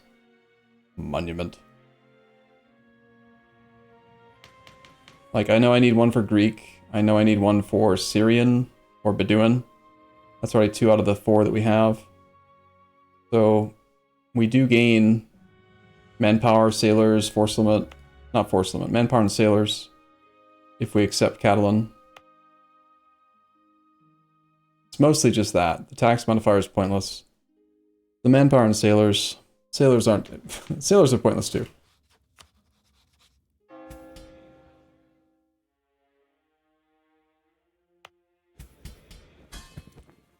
Prosperity and development is pointless at that point. It's not pointless. There is value to it, but it's definitely less important than in the early game when you're weak. The 10 years that you could have spent and the money and like manpower you could have spent on outgoing offensive wars is part of it for me. Like, I guess we are developing. I keep on like going back and forth between AE impact and development and construction costs. It's kind of a waste of stuff. Let's just not do it. Atelier. We have 5 to 6 merchants now. We can make another manpower state. Zaragoza's got 4 provinces. It's kind of okay. Of course, if we're going to make it into a manpower state, we should probably consider accepting that culture. Or we could do a level 3 center that is coastal.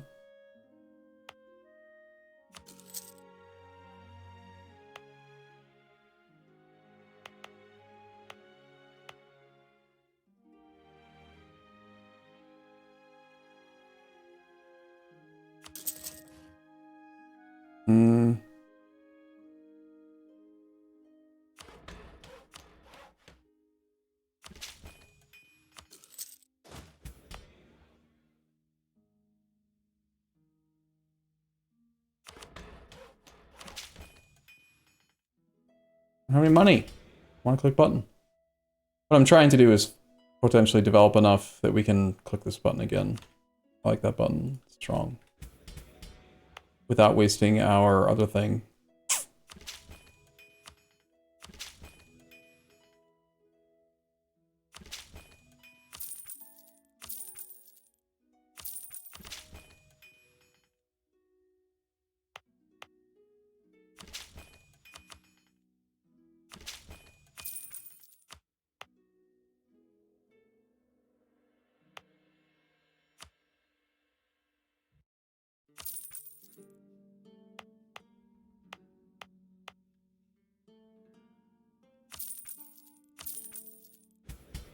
Is that enough?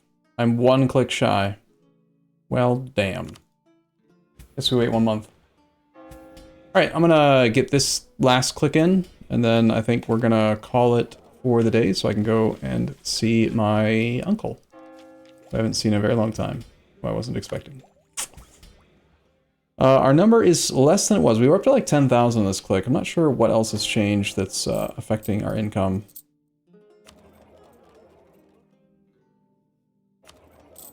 We're not overextended.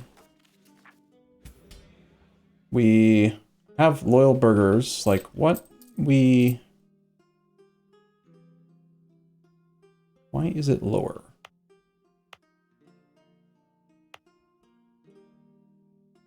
Global trade in the capital will be done soon. Does it not change with the percentage of Krausland? No. No, this number is just based on... you take these numbers, 8945.64 divided by last month's net positive income. So those top numbers, I'm going to do those manually rather than check this. They should be roughly equal, but they do fluctuate a little bit every month.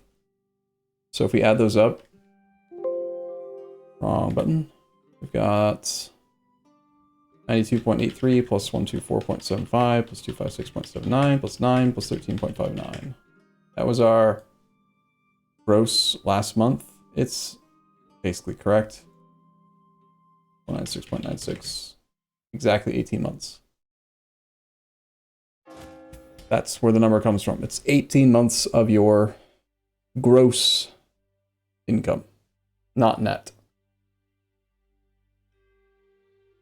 So what's confusing is that we, at some point, kind of did have higher gross. Oh, we probably had the production efficiency guy. That's probably why. That would help. We could switch back to production efficiency. It's pretty good. We don't need the unrest reduction, really. I did promote this guy to level 5, but... yeah.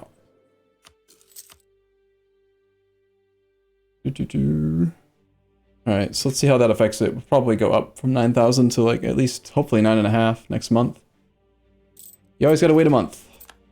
Any change, because again, it's based on the previous month's numbers, not the current numbers. Wow, it went up by 79? That's not very much. You know what? It could be also, we had Aragon on Scootage. Aragon was a lot of development, and we were collecting 72% plus an extra 50% multiplicative. We actually did have a lot of vassal tax income not too long ago. That would have made a difference. Oh well, it's good enough. Let's do one last development click. Get to 25, sell some titles, seize some land, but first revoke a thing.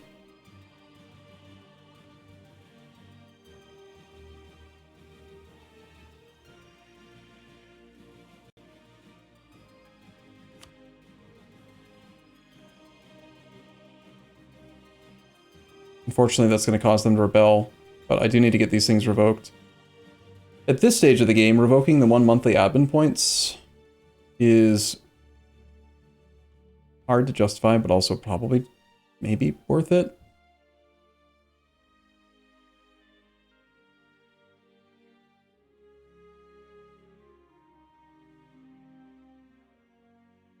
We are integrating Byzantium.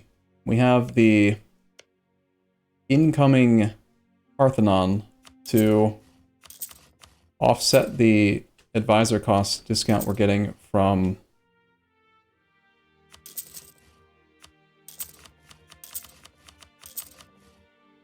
other stuff. Let's just make it exist instantly. Done. So that 20% can offset the 20% we get from this 25. We'll be a little bit shy, but turn that off. Don't really need the other ones.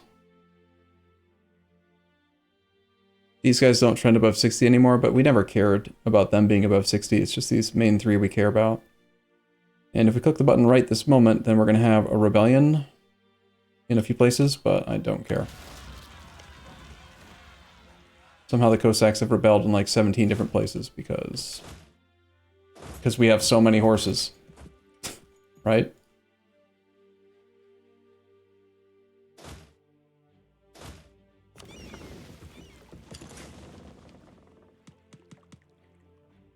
That's not my rebels.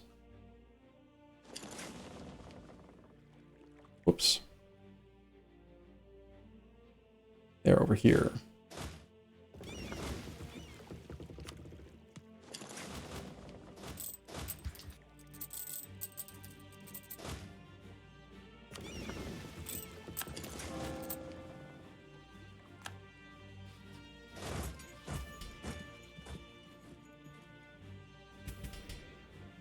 $200,000 babies murdered? Yeah. That's what they're for.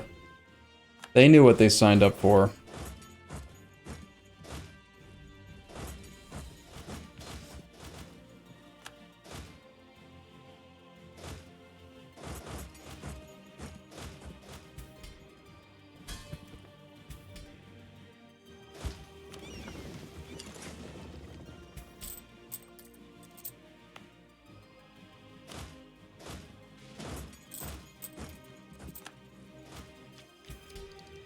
Okay, this is a good enough spot to wrap it up, I think. So I will. I was kind of hoping to go longer today, but I might come back. I'm not sure. Depends on what we end up doing. But I'll be back soon either way. If I don't have a chance to come back today, I'll see you tomorrow. Otherwise, have a wonderful rest of your Sunday, and I'll see you soon. You guys had a good time today, and I'll see you in a bit.